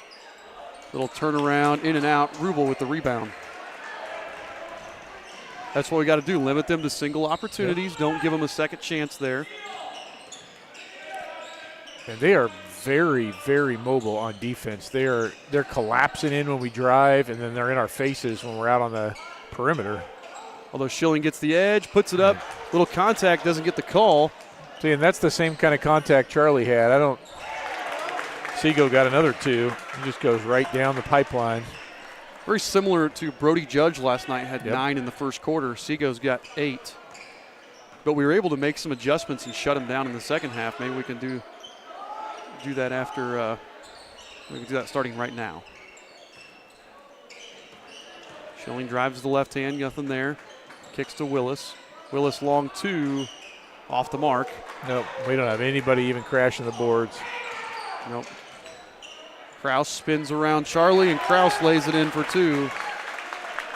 9-point lead now for the Tigers. I would have expected a Coach Bechtel timeout, but he already took one at 4-0. Got to let your seniors do their thing, and Charlie's going to hit the three. Yep, assist from Morris, good shot from Charlie. Got to get some stops, though. Right now it's just been a little too easy. Yep, I 100% agree. They're just going to the bucket, not even having to shoot jumpers. Now we're switching it up, going to that same zone that our JV went to, it looks like. Yep. Blair to Seago, three from the top of the key, and he hits it. Eli Seago with 11 of their 15 right now. And that's what we can't give up. With Willis up top there, Willis dropped down to help because you got two bigs in the paint with Gowell and Blair. Blair with the steal. Gets it to Kraus. It goes out of bounds. It's going to. Oh, that should be Royal ball. That's what I thought. Let's see the replay. I think it went off Kraus. Yeah, it's hard to tell. Looks like it went off Kraus. Caden's not arguing, though. So. No. Willis and Schilling come out. Manship and Powers come in. Who else came in? They had Henry Kemper came in for them. And so did Sam Kemper.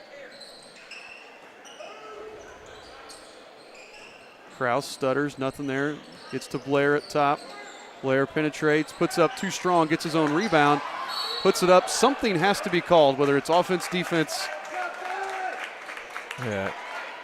We're going to call that one on. Manship, the guy who's on the ground. Eli Manship. We're going to say it was on the floor. Like, that's one I'm like, I don't even care who it's on. Yeah. Offense, defense, just got to call something there. Yeah, that was a mess. Kemper looking to get it into Blair, nothing there. Blair catches it up at the volleyball line. Over here to Kraus. Now to the younger Kemper. Back to Kraus. He's going to get a screen from Sam Kemper. Roll wasn't there. Flips it over to Blair on the left wing. Inside to Kemper.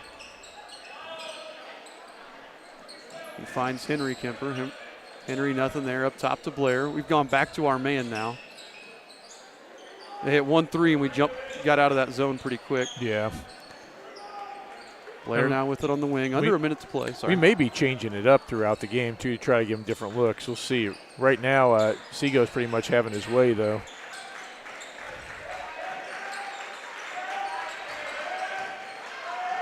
That was some good help from great help right by there. Rubel. And that's almost like you really scouted that as Charlie just off the mark. Powers and Kemper fight for it, and Powers gets it. Going to give us another chance here. Those are well scouted. You know what kind of move Blair likes, because Rubel wasn't even going for Blair to go over his right shoulder. He ducked under and waited for that. Seago gets the steal. No good, but Kemper with the half dunk or Silas Blair with the half dunk on the putback. Charlie's heave, no good.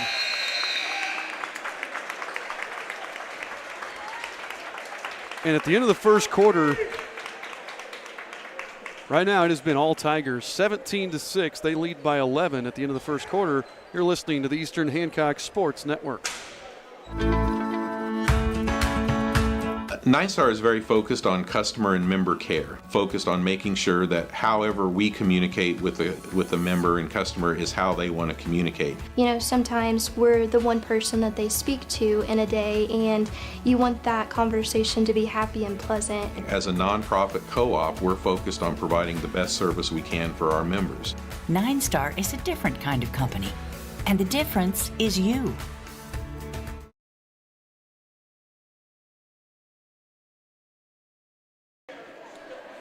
Sorry, I was adding up stats and listening to Coach Bechtel there.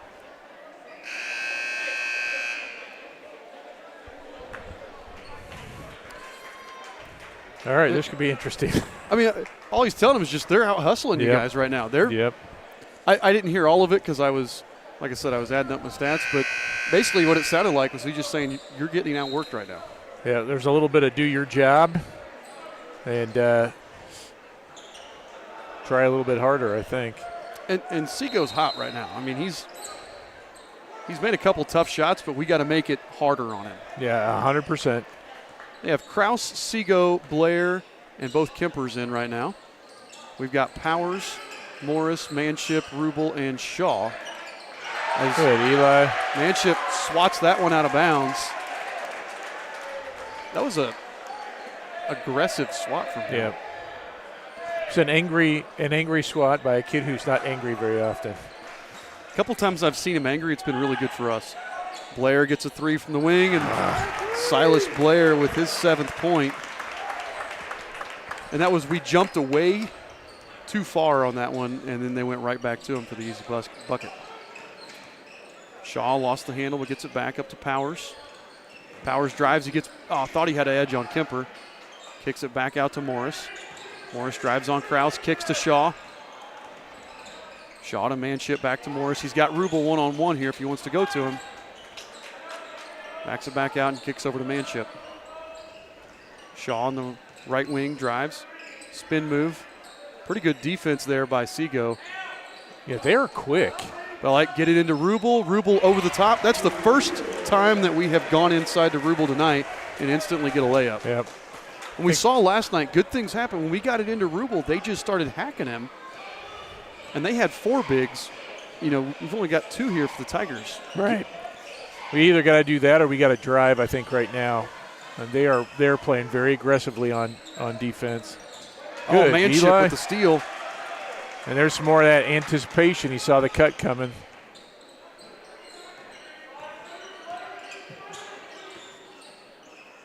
Shaw in the corner with it.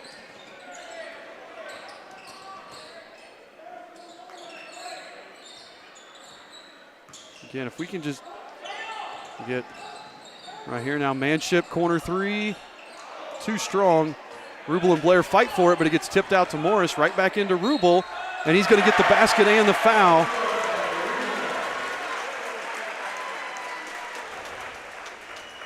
That foul went on Blair, so that's Blair's first. Both Kempers going to come out. We see Sam Collier come back in, and Taggart Gow. Taggart Gow.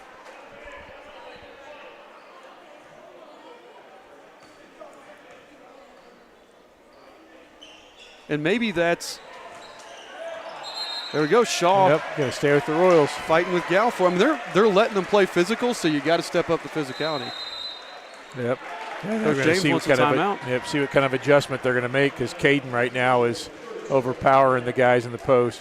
Well, and you wonder right now, if from Coach Bechtel's standpoint, were we trying to avoid showing that extensively? Yeah. I mean, not showing it. They know. If you watch us on film, you know you got to defend Rubel in the post. But knowing how to do it, or knowing that you have to do it, and physically trying different ways of doing it are 2 completely different things. Right. And so maybe he was trying to avoid that early on, and then you get in a double-digit deficit, and you've got to, find a way to claw out of that, because you don't want to get this to get ugly here. We got an opportunity to cut it to single digits again. Shaw will trigger the inbounds pass. Schilling just came in for Morris. Luke had a tweaked ankle, but he's been looking pretty good on it. But I think we're trying to get Schilling some reps at point guard as well, just to see. Rubel with the step back, no. Rebounded by Collier. Up ahead, Kraus gets by Schilling. Kicks out Blair, 3 from the wing. No good. Rebounded goes to Schilling. That was a strong rebound from Luke Schilling. Gets it to Manship, over to Shaw, top to Schilling. Ball's deflected around and all kinds of craziness, but the Royals retain it and get to Powers, 3 from the corner. Just in and out. Oh. Yep. And that's one of those, like, as physical as they've been letting them play, it's just like, really? We're going to call that one now? Yeah, that's a tough one. Eli was hustling, and tried to tip the ball free, picks up his second foul. So Caden Willis is going to come in and get manship with those two. Willis has had 2 really nice games the last 2 games, so. Yeah, not a lot of points last night, or at least compared to last week, but he was making plays all over the court. So 5:23 to go here in the first half. 20-10 Tigers. There's only been 1 basket made by the Tigers this quarter. Royals have 4 points, all by Rubel this quarter. Blair just being harassed by Shaw. Seago over to Kraus in the corner. Kraus gets cut off by Rubel, and Kraus goes out of. Oh, they're going to. Yeah, he threw it off Rubel. Okay, I think he saved it, but that was that same thing Eli got called a foul on. We didn't want to see that Caden pick up that kind of foul.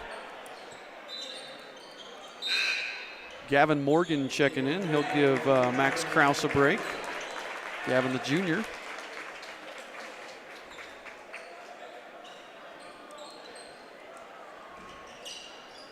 Collier gets it into Silas Blair. Up top to Seago.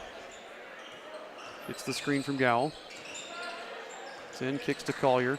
And right now, Shaw has, I was getting ready to say he's done a really good job on Seago, and Seago does that, but Shaw has been making him feel uncomfortable. He's been all over him, just draped on him. That's Seago's first basket after having 11 in the first quarter. And then Gowell picks up the foul there. And that was unnecessary. He already had Rubel pushed out to 15 feet. Yeah, we'll take it. So Kraus going to come right back in. He'll give Seago a break. And this team, when you've looked at him, when Seago scores a lot, they play really well. When he gets held, to the low teens is when they have won by a small margin or lost their games. Willis working on Blair. Nice job, Caden Willis with his first points of the game. Yeah, very patient move from Caden. And to feel out, Blair doesn't want to pick up that second, so just kind of staying straight up and down there. That's something we can go back to. If he's going to play like that, then Willis can just keep making those moves and kind of working around him. Kraus with the ball up top. We're back to that. I'm trying to think. No, we're still in man here, I think. Can't quite tell since they're not moving. Yeah, I think it's a zone. It's our zone. We're back to that 1-2-2. Collier gets trapped, kicks it out to Blair. 3 from the corner from Blair, no good. He and Shaw fight for it, and Blair just picked up his second.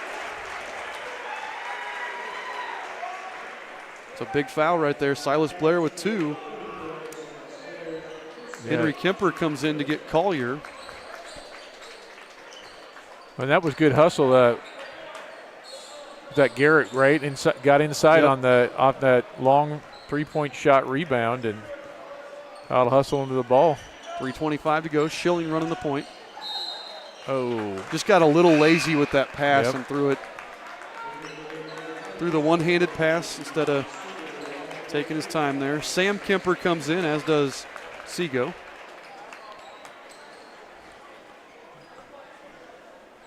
Nobody's talking to us here in the varsity game. If you're watching, talk to us. Let us know how awful we sound. We like to hear those. Gowell to Seago. Backs it back out. Kraus looking to get it in. They kick it around. Seago gets a 3 from the near wing. In and out. Tapped around. Kemper, somehow that ball got through to him. Kraus takes the 3. He's off the mark. Tipped around. Willis going to get the rebound off and running. Willis gets the block. The ref just nodded. I don't know what a nod is, but Willis gets the block on Seago, and that's going to send Caden Willis to the line to shoot 2. Yeah, maybe he said foul on him, and the ref was agreeing. Yeah. That he was just nodding like, I don't know what that is. One thing we got to be careful about on defense is those rotations. The Tigers doing a really good job of passing the ball around quick. And right now we're lucking out. They're not hitting their shots because Blair is a 38% three-point shooter, and he's hit one, but has missed several. Seago nearly a 50% three-point shooter. So right now it's working, but like you said, they've been moving it really well, so we got to be aware. Kemper with another rebound there, and both misses there from Willis. We've just kind of been stuck here this quarter with both teams. Seago up top with it, gets a screen from Gowell, kicks over to Kraus. Kraus drives, cut off by Rubel. They flip it around. There's Kemper, finds Kraus, top of the key for three, off the mark. Henry Kemper just taken away by Schilling. I think Kemper lost his balance and didn't want to travel with it. Oh, man. Let's see if Schilling extended the arm. I mean, it wasn't extended. He protected the ball. But he just kind of crashed into him. Yeah. I think if Schilling stops, if he's coming to a jump stop there, that's a no call. But Schilling there with the offensive foul. I'd like to hear his dad's commentary on that one.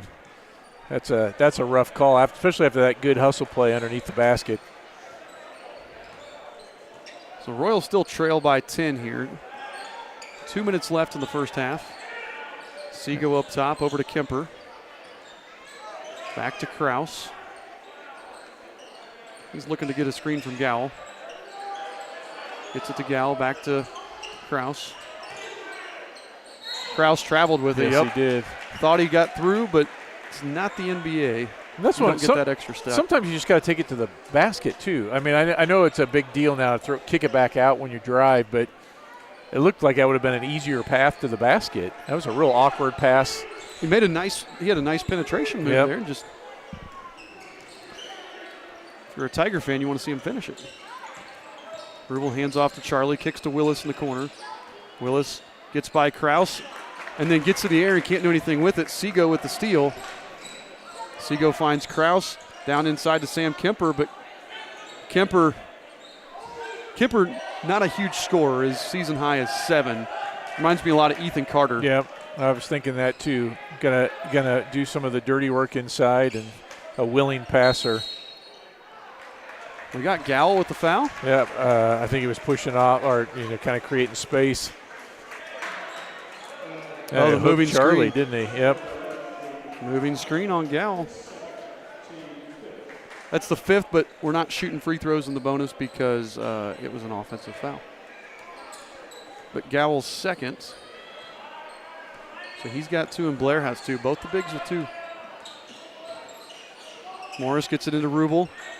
It's up top to Schilling. Schilling's going to drive. Lays it up just too hard or too short. Oh.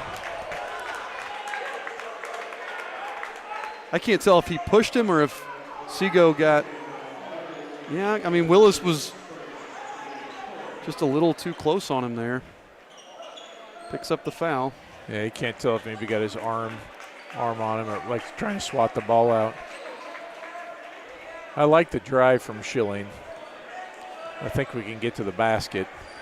We got to see more. One thing I want to see from Luke is more scoring. Yeah. Luke is a lockdown defender, great hustle guy, great rebounder, but on the offensive end, I want to see him be more aggressive. He's a pretty good shooter when he gets open, but I like what I saw there. And now, normally we don't just let teams sit, but sitting in this 1-2-2 zone, we're going to let them hold for the last shot. I feel like I'm watching the end of Hoosiers. Or if any of the last 24 years with Royal basketball, Willis tips that one away. Good, Caden. Because Coach Spalding always held. If it was under a minute, Coach did. Spalding was always going to hold.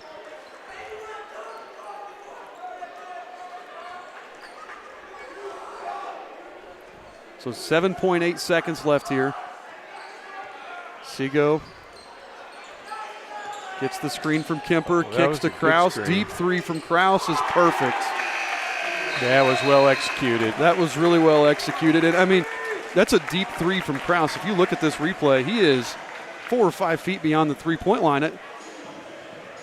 Good shot by him, but if you're Morris, that's exactly what you had to do. I mean, look at that. Yeah. Morris had to take away Seago. Yeah, you and, live and with Schilling that. doesn't want to leave the corner, so just a well-executed play there by the Tigers as Kraus hits his first 3 of the game. And so at the end of the first half, it is 25-12 Tigers here. We're going to take a break, tally up the stats, and we'll be back after the halftime break in our Dave's Express Care Car Wash halftime show. Actually, do we have, is it Hall of Fame night? I see. I don't know, maybe Loyal Royal? Let's turn it over to the PA instead. Let's not do our Dave's halftime show because we have something going on here. So yeah, I think it's Loyal Ladies Royal. and gentlemen, at this time, we'd like to announce the 2024 Eastern Hancock Athletic Hall of Fame inductees. The Eastern Hancock Athletic Boosters exist in part to encourage participation in athletics and recognize outstanding accomplishments of our student athletes. As an extension of this, the Athletic Boosters established the Eastern Hancock Athletic Hall of Fame in 2008 to recognize and remember outstanding athletes, teams, coaches, and contributors from the past at Eastern Hancock, Charlottesville, Westland, and Wilkinson High Schools that have helped to build the traditions of Eastern Hancock athletics. Tonight, we induct 3 new individuals into the Eastern Hancock Athletic Hall of Fame for their accomplishments. These new inductees join 37 athletes, 4 coaches, 6 teams, and 1 special contributor previously inducted into the Hall of Fame. And now our first inductee, Darby Shaw Smith. Darby is a 2016 Eastern Hancock graduate. She participated in basketball and softball. She earned 2 varsity letters in basketball and 4 varsity letters in softball, with her softball accomplishments earning her tonight's recognition. At the time of her graduation, Darby may have been the most accomplished pitcher in Eastern Hancock history. She was named All-County as a freshman, junior, and senior. She was named All-Mid-Hoosier Conference as a junior and senior. Darby was a leader of sectional and regional championship teams as a first-year student and as a senior. Her senior season, the team was the most successful softball team to date in Eastern Hancock history, advancing to the Final Four of the state tournament before a 3-2 extra inning loss, ending the season just short of the state championship game. Darby graduated holding school records for a single season in strikeouts, wins, and earned run average, and the career records for wins and earned run average. She still holds the single season records for wins and strikeouts, along with the career record for wins. She led her teams to a career record of 80 and 23 during her 4 years. Following graduation, Darby pitched for 1 year of Division I softball at Indiana Fort Wayne. She then transferred to Taylor University, where she successfully pitched the next 2 seasons. Darby was named Crossroads League Academic All-Conference and a Decotronics NAIA Scholar Athlete as a junior. Her senior season at Taylor was lost due to the pandemic. Since graduating from Taylor, Darby has earned her doctorate in physical therapy from the University of Indianapolis and now works at Community Health Network. Darby Shaw Smith.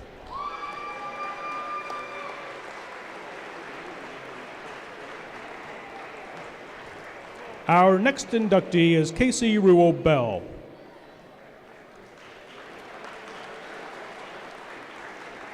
Casey is also a 2016 Eastern Hancock graduate. She participated in track and cheerleading in high school.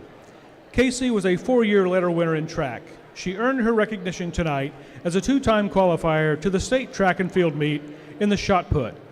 Casey was just the 2nd Eastern Hancock athlete to score at the state track meet, placing 7th in the shot put as a junior.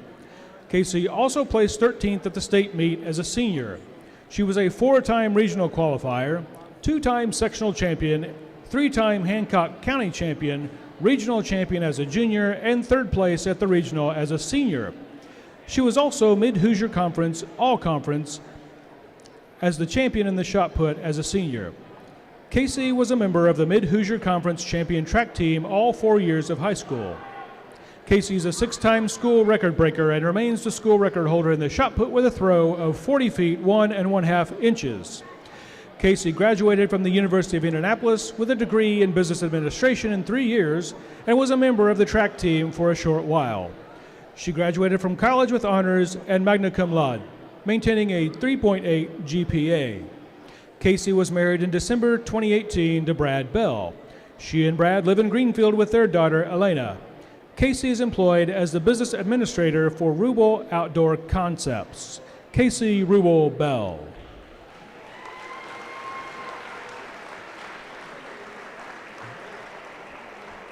Our final recipient tonight was unable to attend. That is Cooper Henderson, who is a 2015 graduate.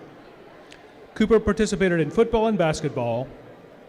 He's unable to attend this evening. He and his wife are expecting their son to be born at any time, possibly even today. Cooper will be officially recognized and presented his plaque at a later date. Would you please join me in congratulating Darby Shaw Smith, Casey Rubel Bell, and Cooper Henderson as the newest members of the Eastern Hancock Athletic Hall of Fame.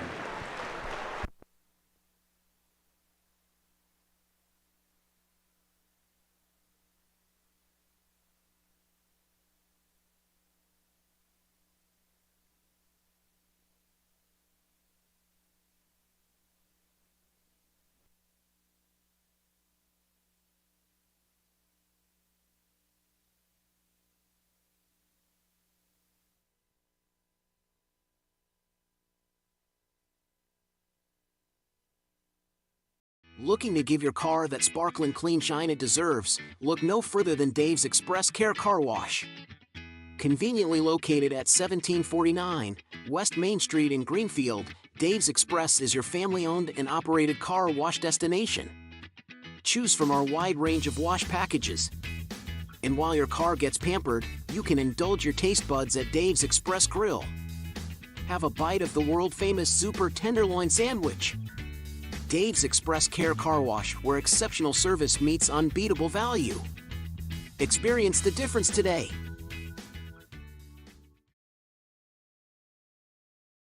We all need to eat more vegetables, but we run into the same problems every time we go to eat them. Carrots and peas just have no flavor. Beans and Brussels sprouts have side effects that will send children running in fear. But there is one vegetable that everyone loves. It's corn. And when it comes to corn, there's only one name to trust: Paxton Farms. Paxton Farms sweet corn has been your go-to source of corn in Hancock County for years. So head on down and grab some, and when you think of corn, think Paxton Farms. I'm Mason Gillis, sixth man for the Big Ten champion Purdue Boilermakers. I know what a winning team looks like, and that includes hard work and dedication, just like the team at 9 Star Connect. 9 Star is a different kind of company, and the difference is you. It's time for the Commissioner's Corner, an exclusive weekly conversation about Indiana high school sports with the Commissioner of the IHSAA, Paul Neidig. Now for an up-to-the-minute report about what's happening in the constantly changing world of high school sports, here's Coach Bob Lovell with Commissioner Paul Neidig. It is your weekly conversation with the Commissioner. It's the Commissioner's Corner. I'm Brendan King, filling in for the Coach Bob Lovell. Welcoming on the busiest guy you know. That's the Commissioner of the IHSAA, Paul Neidig. Paul, great to be with you as always. And I know doing scoreboard updates on Indiana Sports Talk over the last few weeks, one fun thing that always pops up, county and holiday tournaments. You yourself, Paul, as a former player, playing in those where it's either multiple games in one day or you're going back and forth to the gym every single day. What do those mean to you? Well, I think it's really a great time of the year, Brendan. Coaches for a moment you take away the school aspect, which is the most important thing that we do, but you take that out of the day to day for these student athletes, and it puts a coach in a gym with student athletes, and it gives them a chance to really work on the game over break. And I think that's what's really important for me. And we've seen. Basketball in Indiana is certainly in great shape, but we've seen the number of holiday tournaments across the state have jumped up to they're everywhere. I think I mapped out where I could have seen like 27 games if I would have stayed on it between the end of Christmas and New Year's. But when we went to 22-game schedule, we really saw an increase in the number of holiday tournaments. But it's just a great time of year. It's a chance to focus on family, friends, and basketball. Well, it's a community aspect, right? Because not only are the kids on break, likely the people in the community are on a holiday break from work, or at least a little bit, right? So it gives them a chance to catch a game. It does. It's just it's a more relaxed time for as we all. Triton Central Tigers lead the Eastern Hancock Royals 25-12. The Royals scored 6 points each quarter there. The last time we scored less than 15 and a half was against Newcastle last year. I think that's the only time we've done it in a couple of years, to scored less than 15 and a half. So, well, I thought our shooting last night was not good, but I was attributing to that to just Lapel's gym and the shooting background. But it's carried over into tonight. Yeah. And really, that second quarter, our defense was much better. It doesn't necessarily reflect that with that big three that Krause hit right at the buzzer. But they outscored us 8-6, and that was with including that three right there at the buzzer. So I mean, we had a 1-point advantage that quarter until that shot. So here we go, Royal ball to start the third quarter. Going to see what adjustments we make, and again, because these are these two teams are going to probably see each other here in the sectional.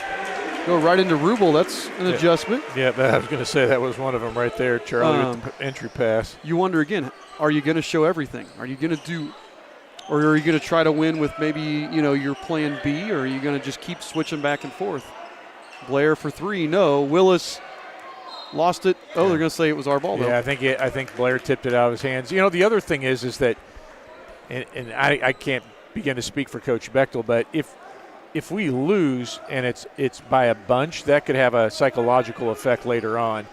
If our adjustments this half are solid, we climb back into the game, then even if you don't win, you've got something to build on there. Hey, we were within striking distance and just played a bad quarter kind of thing. Yeah, you're absolutely right. Got Luke inside. Luke Morris goes up and in for two. So their change is to get the ball to the rim right now. Yep. And to do it without trying to drive, because right now we're not having any success driving to the rim, but getting somebody in and posting them up and throwing it in there. Definitely high percentage shots. So that's awesome. Good start. Got it under 10. And we'll see what the Tigers, what they adjust coming out of this break. And we'll see if we keep switching up our defenses. Coach Bechtel doesn't like to play zone, but it was effective there in the second quarter. It was. Unless they caught us where we were kind of over-rotated, we challenged a lot of stuff, and their shooting did not match what it did early on. No, both teams shooting under 30% from three now. So we'll see if we stay with it. Looks like we are right now.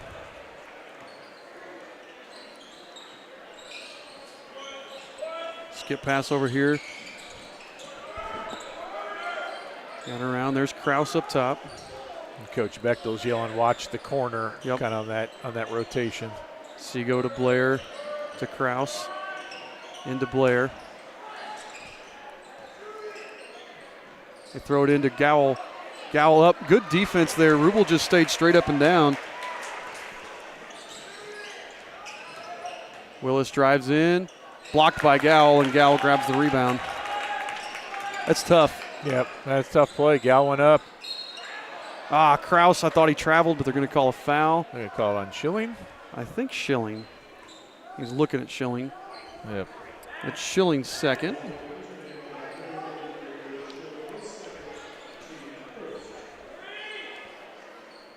Still a 9-point lead here for the Tigers. Krause looking to get it in. Nobody getting open. Finally finds Gowell. Krause is going to back it back out. Go over here to Collier. Now Seago with it up top. Now we're back to man. So it's almost like we're switching with, maybe it's whether it's a make or a miss. But again, definitely showing them a lot of things here. They get it inside. Blair can't handle it. Oh, they're going to say it was out on Caden. I think we might have got bailed out on one earlier, so they we got that one. Well, and switching the defenses makes them having to think offensively too, and you try to catch them. And if you're going man-to-man and they're running their zone offense, you may, get an advantage there, cause a bad pass or something. So at the very least, it slows them down because you got to think through what you're doing. Right there, you can see Seago looking over the whole. Yep, looking at the bench the whole time, trying to figure out where we want to go. Gets it over to Collier. Collier drives. Reverse layup. And that was actually a really nice play by Gowell. He jumped high and made Rubel go with him. Yep. Collier with his first basket of the game. Rubel 15-footer, just off the mark. Kraus with the rebound. Yeah, we got to make sure we're still crashing the boards, though, at least a couple of the guys.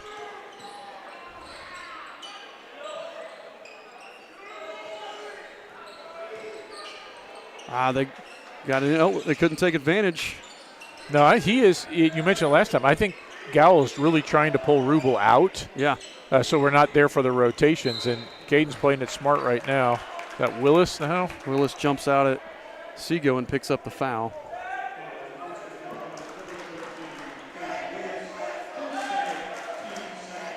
And again, they've let them play really physically here in the first half. Let's see if they let them continue here in the second. I mean, you had to call that one. He knocked him out. So Seago to Kraus. Back to Seago. Collier now on the wing with it. Inside to Blair. Blair hits the cutting Seago, back to Kraus. Drives. His 10-footer is good. Yeah, he just got position on Charlie, and Charlie was having a chase. Back to a 13-point lead. This is what it was at the halftime break. Rubel hands off to Charlie. Charlie over to Willis. He's got Rubel if he wants him, but decides to back it back out to Morris. 29-16. Now we go into Rubel. Just Schilling on the cut, and Schilling walked with it. He did. He tried to gather himself. The thing is, Caden can hit that shot, and we've seen him take it even earlier when it didn't fall, but Gowell is making him have to – he's moving his post up out there, so taking away Caden's kind of inside strength advantage where I think he's gone 2 or 3 times already. Yeah.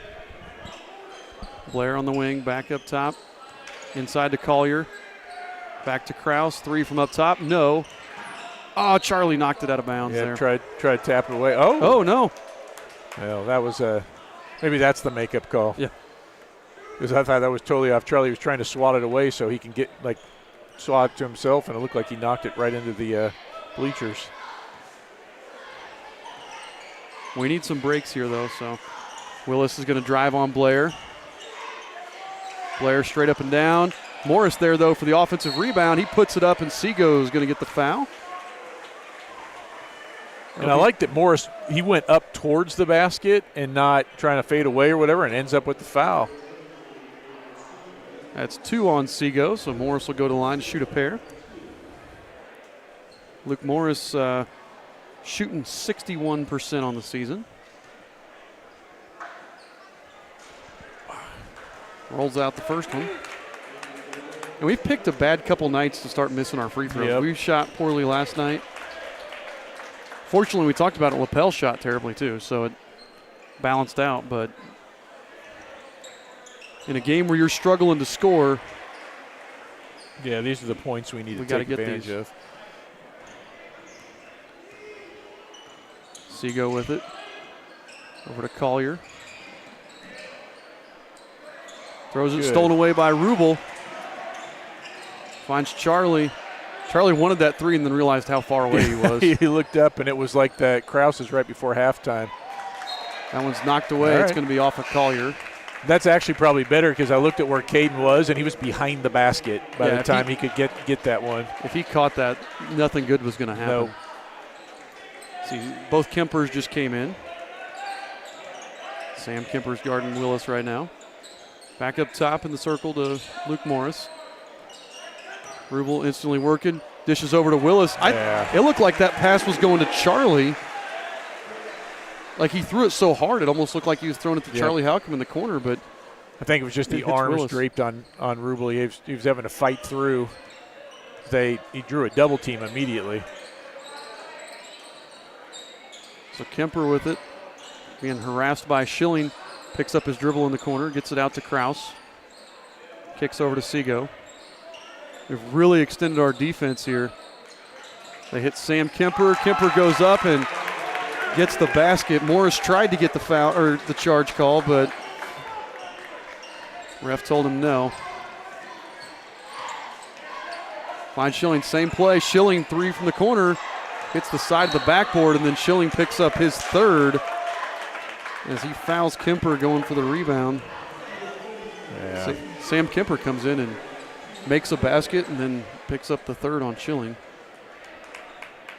You can kind of see Luke's frustrated tonight. It's just nothing's going easy for him. No, it's not been his night.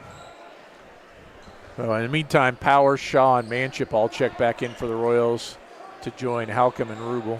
Manship and Shaw really gave us a boost there in the second quarter. Shaw hasn't played a ton lately.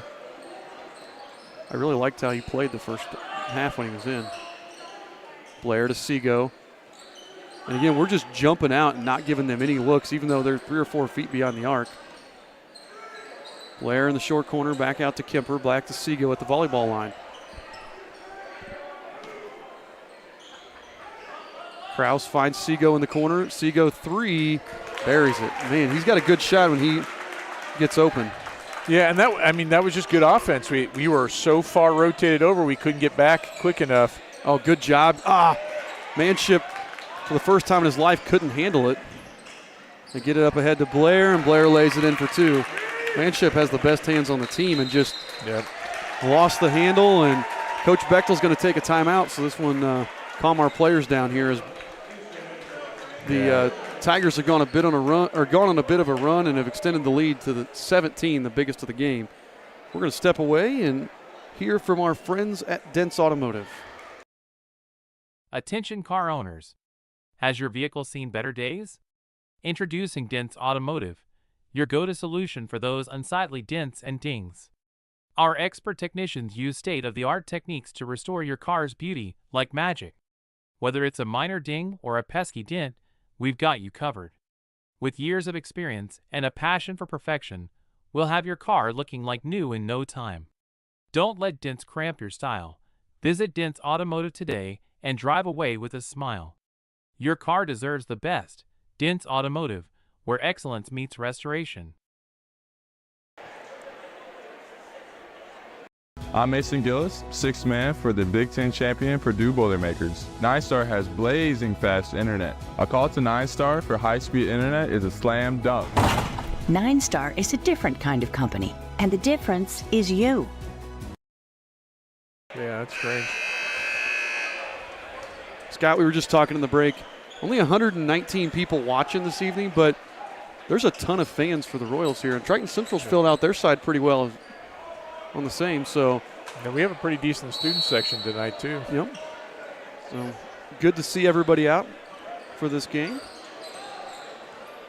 If you're a Royal fan or a Tiger fan, thanks for tuning in with us tonight. We appreciate it and try to do our best.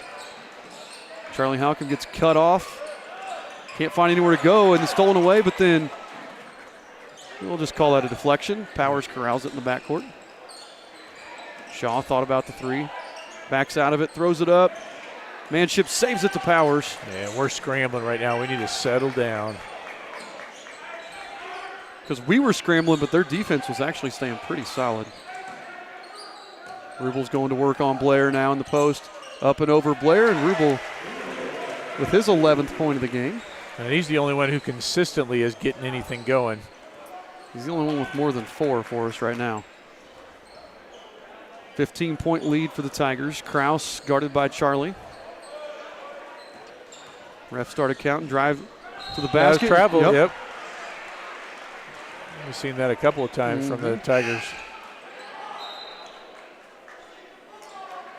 Gavin Morgan comes in. He'll replace Kraus and give him kind of an extended quarter break here. Now Shaw running the point with both Morris and Schilling out.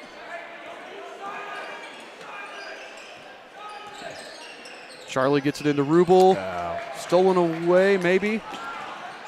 Blair gets it to Kemper. Over to Kemper to Blair. Puts up the three at the buzzer. Won't go. Kind of a wild sequence there, but no harm either way.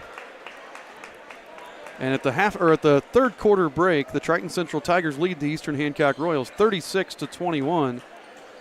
We're going to step away for just a moment and hear from our friends at NASA. Are you guys ready for prom? Yeah, I am. Are you going for prom royalty? Yeah, I'm going to try and win this year. Yeah, I'm super excited. Reagan, look out! Ah!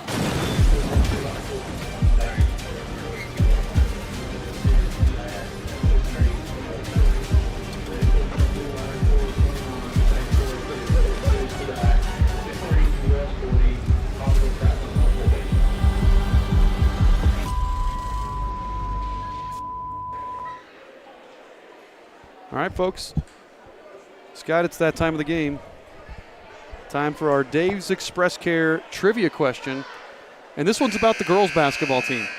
So next weekend, on Friday night, the girls will be taking on the Triton Central Tigers at Cecina for the sectional semifinal. And they are the heavy favorites in that sectional. They're the only two teams with winning records, and they are two of the best teams in 2A. It's going to be an awesome game. We're going to be there, hopefully, assuming the IHSAA tells us yes. This is our first time ever playing the sectional at Cecina. How many different schools have the girls played a sectional game at? You can guess some of the places we've played, or you can guess the number. How many different places have we played a sectional game at? Yeah, that's a good question. I know the ones that I've seen the games at. I was going to save that for the sectional, and then I remembered there's no chat at the sectional, so busted that one out today. It really interested me when I went back and looked. I really started thinking like I can think of a couple, but I couldn't think of all of them. Oh, Charlie with the steal there. Great anticipation by Chuck. Charlie Halcomb up to Rubel.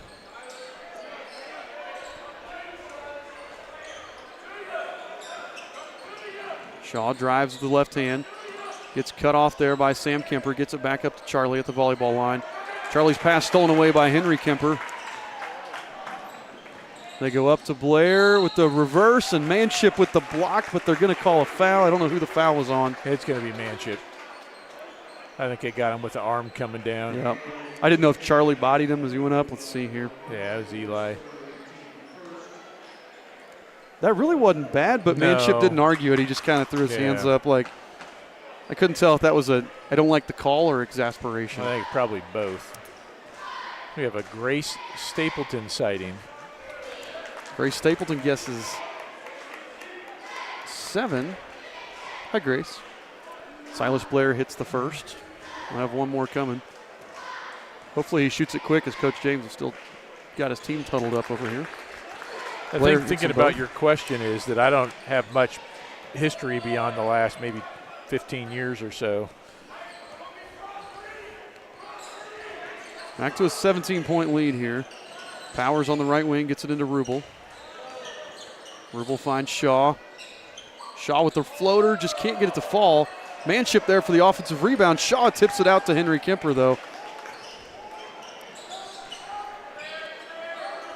And again, we've been playing Shaw a lot tonight, and he's been playing well. I know he didn't hit that shot, but I like what he's given us. Yeah. He did a solid job when he was on the floor last night, too. Roscoe Shelby guesses 6 different places that we've played a sectional game.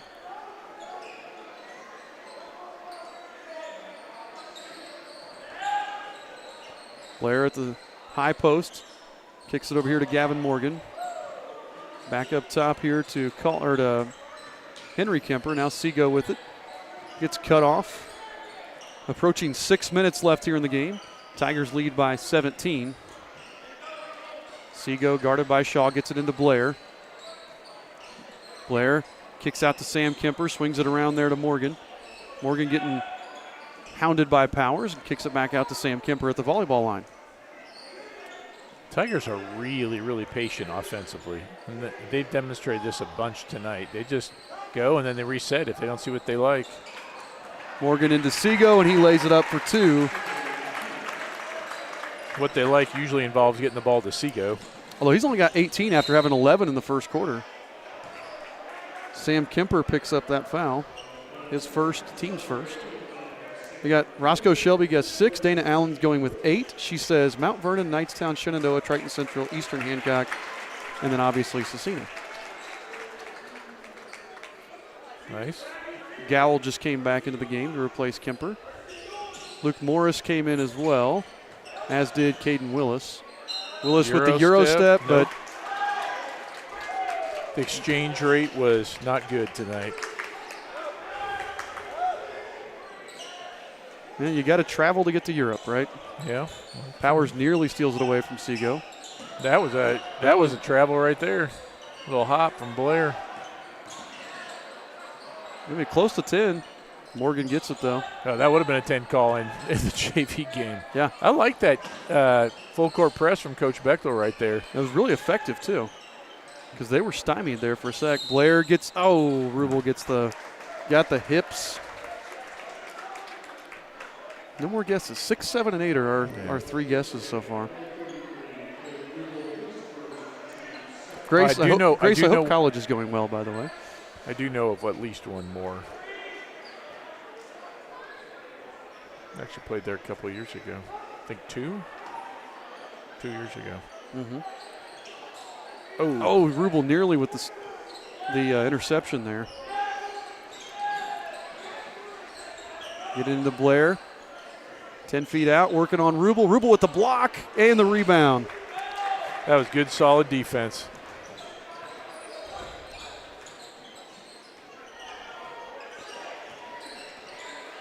Willis drives, kicks, Powers 3.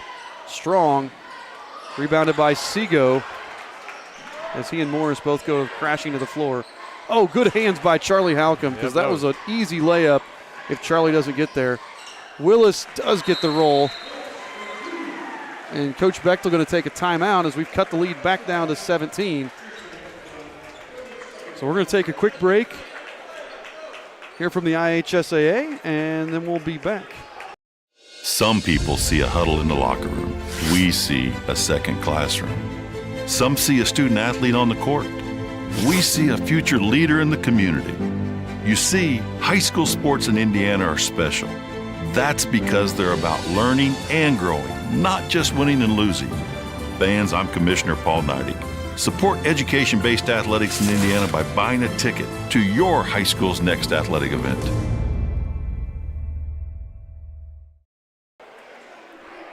Okay, so we're back here, 4:19 to play. The next stoppage of play, we will answer our trivia question.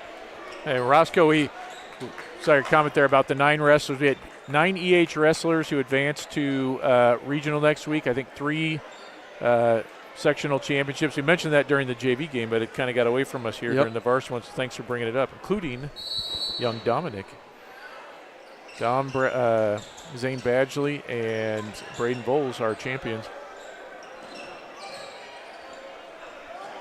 Getting close to 10. Oh. Good effort, Caden. We're getting real close to that 10 seconds. Man, that's close there, looking at the replay. Yep. So Powers will meet with Morris afterwards. Morris will give him some tips on how to take a charge. Absolutely. Seago over here to Kraus. Back to Seago. Lobs it. One-handed catch there by Sam Collier. Gets it into Blair. Rubel with the block, but goes right into the hands of Gowell, and he puts it up and in. Yeah, and he did a great job with that first one. That second one was a little bit harder. It's hard because nobody got into Gowell to put a body in. Rubel had Blair covered up because he would have had the rebound against Blair as well. Willis gets right into Rubel, working on Gowell. No good, rebounded by Seago. Finds Collier, he lays it up. What are we going to get? Block on Charlie. Really, Charlie got out of there, I thought. I thought Charlie was trying and then gets out. Watch the replay. Oh, he's falling back. That's a tough one too. Well, and that's if he doesn't start falling early, I think he's okay. But he's anticipating the contact. Yep. We just look like we have tired legs. Yeah. You know, and I think that's where the draw in the sectional. We've been talking about the sectional, talking about it, but the draw becomes so important because if you have to play a tough game Friday night, and then turn around and play a tough game Saturday night, you're going to be in a much worse situation than a team that gets a relatively easy game or an easier game. Collier hits that free throw. It's his third point of the game. And so that's where the draw is going to become really critical, because it's going to affect how we our legs, because you can tell we just look a little tired compared to last night. Yep. Timeout by Triton Central. So again, let's go to our Dave's Express Care Car Wash trivia question. This will be our first time playing at Cecina for the sectional. How many different schools have the girls played a sectional game at? We've had guesses 6, 7, 8. People have said Mount Vernon, Knightstown, Shenandoah, Triton Central, Eastern. People have said Greenfield. Let's go to the answer. This is the 13th different place that we've played. So originally we played at Triton Central, and then we played at Greenfield in the early years, the 70s. We played those two places, and then Mount Vernon through most of the rest of the single-class basketball. And then we went to Speedway for, I believe, 2 years, Batesville for 1 year, Alexandria for, I believe, 1 or 2 years, Hagerstown for a year or two, Eastern Hancock. We played at Lincoln one time, back to Knightstown, Shenandoah, Heritage Christian, and now Cecina. So a lot of places that we just played at one time, but it shows you ever since class basketball, you could get jerked in a million different directions, because 3 different locations from, I think 76 was the first girls tournament. 3 different locations from 76 until the end of class basketball. We're approaching 30 years now from the end of class basketball, or the end of, with the start, start single class. That Speedway and Batesville surprised me a little bit, especially Speedway. Speedway, and our boys were there too for the first 2 or 3 years of 2A basketball. Rubel just going straight in at Gowl. And then we went to the boys one time, I believe, played Knightstown at Batesville. Huh. Collier, they beat the press but can't hit, and Charlie there for the rebound. It's kind of like the, what'd you say, the 2 Terre Haute schools playing in Avon. Yeah, that's next week. Shaw for 3, in and out. Seago with another rebound.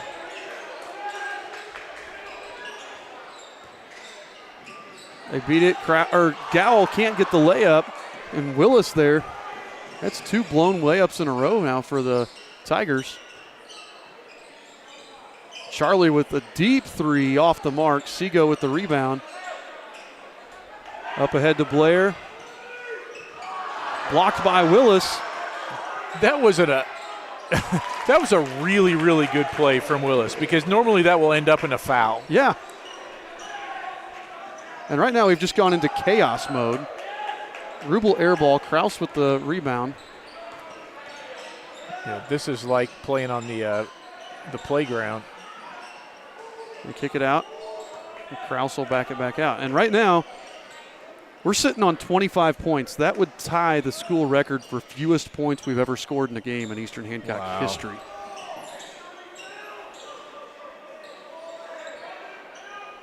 So we really desperately need to score again. Blair has it poked away. Shaw, I thought Shaw was going to be able to save it. Couldn't quite do it. No, and Collier hustled over there, so Garrett didn't even have a place to pull the ball back in.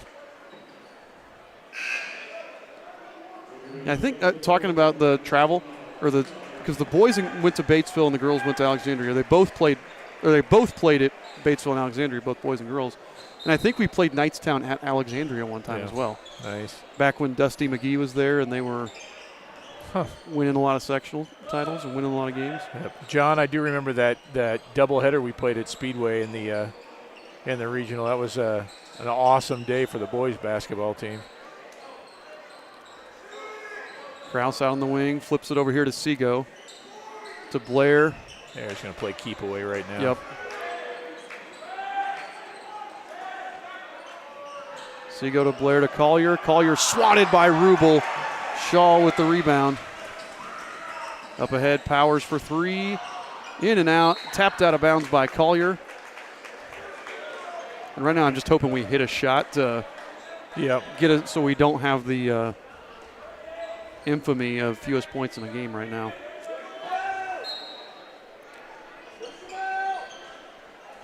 Shaw gets it into Manship. Manship dribbles off of Collier's foot.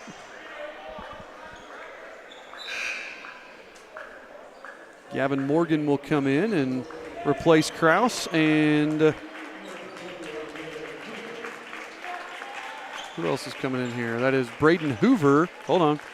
Braden Hoover coming in. Jackson Faust coming in. Connor McClure coming in. Yeah, without checking in. Saw all these kids in the JV game getting a little run tonight.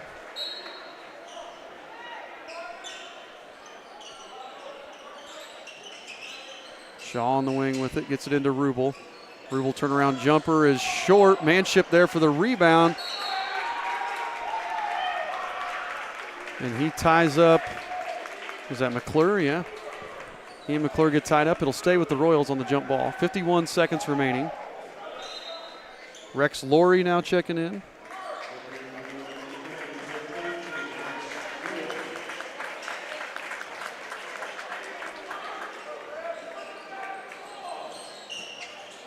Powers gets the edge. He only has it poked away, kicks it out to Willis. Willis drives, finds Shaw, corner three. Good look for Shaw, can't get it to fall. Manship with the rebound and the putback goes.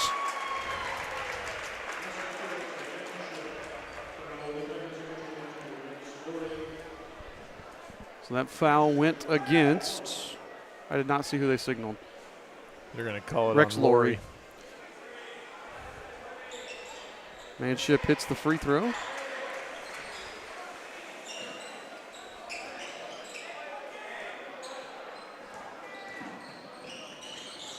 Going to get it ahead. They're going to try to hold. That one should have been over the back. You missed that one. Ref didn't quite get there. McClure hits the layup.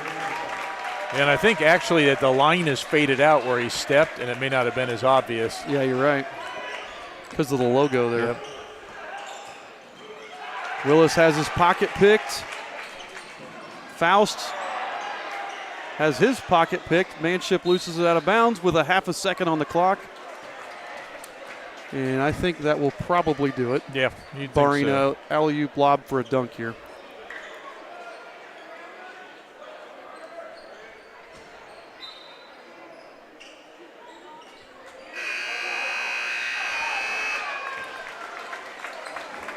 So the final score here from Charlottesville, the Triton Central Tigers 48, the Eastern Hancock Royals 28. We're going to step away for just a sec to tally the scores, and we'll be back with the 9-Star postgame show after this word from our sponsors. One thing I love about 9-Star is seeing how much this cooperative gives back to our community. They are always sponsoring and supporting our youth organizations. This is a huge part of our community and makes it a great place where we live. Encourage everybody to realize what an asset this 9-Star cooperative is. They give back and they have so much to offer. 9-Star is a different kind of company, and the difference is you. When moving into a new home, we ask ourselves questions like, who is the best internet provider in town? Well, have you considered locally owned 9-Star Connect? We've become the fastest, most reliable, and dedicated fiber-to-the-home internet company in central Indiana. Our internet packages have been modified, and we are changing speeds at a more competitive price. So give us a look. Visit us at 9starconnect.com. 9-Star is a different kind of company, and the difference is you. Discover the taste of summer at Paxton Farms Sweet Corn. Located just north of Maxwell, 2 miles west of State Road 9 on 600 North. Our sweet corn is handpicked, bringing sunshine to every bite. But that's not all. Capture picturesque memories in our fields of vibrant sunflowers, perfect for photos. Bring the joy of Paxton Farms Sweet Corn to your summer gatherings. Visit us today and experience the sweetness that keeps people coming back for more. Find us on Facebook, Paxton Farms Sweet Corn. Paxton Farms Sweet Corn, the sweetest taste of summer. All right, folks, we're back here with the 9-Star Connect postgame show. Wrapping up some stats. The Triton Central Tigers defeat the Eastern Hancock Royals this evening 48-28. in a game which the Royals never led. Tigers got off to a quick 4-0 start right off the bat, and we just looked like we had tired legs. Yep. Looking the whole game, we had tired legs. We shot the ball incredibly poorly, especially from 3, and it is what it is. You move on. This is one of those. Now you hope, if you're Coach Bechtel and the Royals, maybe Triton Central is thinking, if we play these guys again, maybe they go in thinking, we beat them by 20 last time. And we've seen that happen before. It happens plenty. And watching the game tonight, we were trying different things left, right, and center. Yep. We did not – you could tell that we were constantly throwing different things at them, offensively and defensively. So, you gotta sell out to your players. We did stop Seago pretty much after the first quarter. He had 11 in the first quarter and wound up with 18. So let's do a quick rundown of stats here. So we start out, Eli Seago led the way for the Triton Central Tigers. He had 18 points and 6 rebounds. Silas Blair was the second leading scorer with 11 points and 4 rebounds. Max Kraus had 7, and really the biggest shot he made was the 3 right before halftime, because that went from a 9-point game to a 10-point game to a 13-point game with that shot, and it really kind of, I feel like, was a little demoralizing. Sam Collier had 4. Taggart Gowell had 2. Sam Kemper had 2. And Connor McClure had 2 right there at the end. For the Royals, you had Caden Rubel led the way with 13 points and only 5 rebounds. How about that? That's a season low for him on rebounds. And it wasn't for lack of trying. We didn't miss a lot of shots short. Yep. A lot of our misses were 3s, and you get those long rebounds. And so Rubel actually held without an offensive rebound tonight. Still did solid job on the defensive glass, but he had 13. Caden Willis with 6. Eli Manship with 3. Luke Morris with 3. Charlie Halcomb with 3. We did have a decent number of assists. We had 12 made baskets. We had 7 assists. So, we were hitting. We just couldn't hit, I should say. We were moving the ball. We just couldn't hit our shots. From the field, we have Triton Central shot 46% from the field, including 30% from 3. So they shot below their season average from 3. They were 4 of 13 from distance. So not a great shooting night until you look at ours. We were 32% from the field and 12% from long range. 2 of 16. Yeah, that's not going to happen very much. No. And especially 2 nights in a row where we did not shoot well. It's going to be a weekend to put behind you for the Royals. Well, looking, and the good thing, looking here to the future, the next 7 games. So we fall now, the Eastern Hancock Royals fall to 7-8 on the season now, right? That's That's the 7-8 on the season. But you look at our next 7 games here. So Cowan, Riverside, Morristown, Blue River, Union Modoc, Liberty Christian, and Hagerstown. Those teams are a combined 30-64.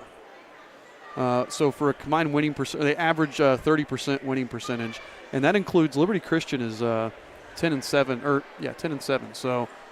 So this is a stretch that we've got to execute. We've got some teams whose records aren't quite as good coming up.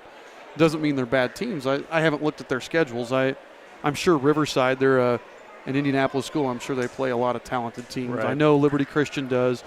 Blue River just beat Monroe Central last night, so not bad teams by any stretch, but teams that we can, we've got to get some momentum back going. Right, so, absolutely. Heading into the tournament, you want to be, you want your best foot forward. So, anything else here? Paxton Farms player of the game? It's got to be Rubel. I mean, we had guys with some spurts here and there, but Caden was fairly consistent all night long, and you could see him almost demanding the ball on offense when we were struggling, like, hey, I'll try to get you guys going. So this was the 54th meeting all-time between Eastern Hancock and Triton Central. The series has been kind of sporadic over the last 2 decades. It's like we'll play for 4 years and then take a couple off and play for 4 years. Triton Central, with the win tonight, now leads the all-time series 30-24. And we have won 6 of the last 10. So Eastern Hancock has won winners of 6 of the last 10 in this series. So, again, we put it behind us. We move forward. We do want to talk about the girls sectional. The Royals will play the Tigers. It's going to be a great game. It was a 9-point game earlier this year, one of the closest games we've had this season. Eastern Hancock ladies 21-1. We have applied. I'm sure the IHSA will let us do it. They've never told us no before. Yep. But we're still waiting to hear officially. That game is 6 o'clock on Friday, and we haven't any idea about internet or Wi-Fi or anything like that because we've never been there. So plan to go to the game. Try not to watch us, but we'll be there. We just don't know how everything's going to work. So thank you for tuning in again tonight. Again, the Triton Central Tigers defeat the Eastern Hancock Royals 48-28 in this sectional preview. Thank you for tuning in.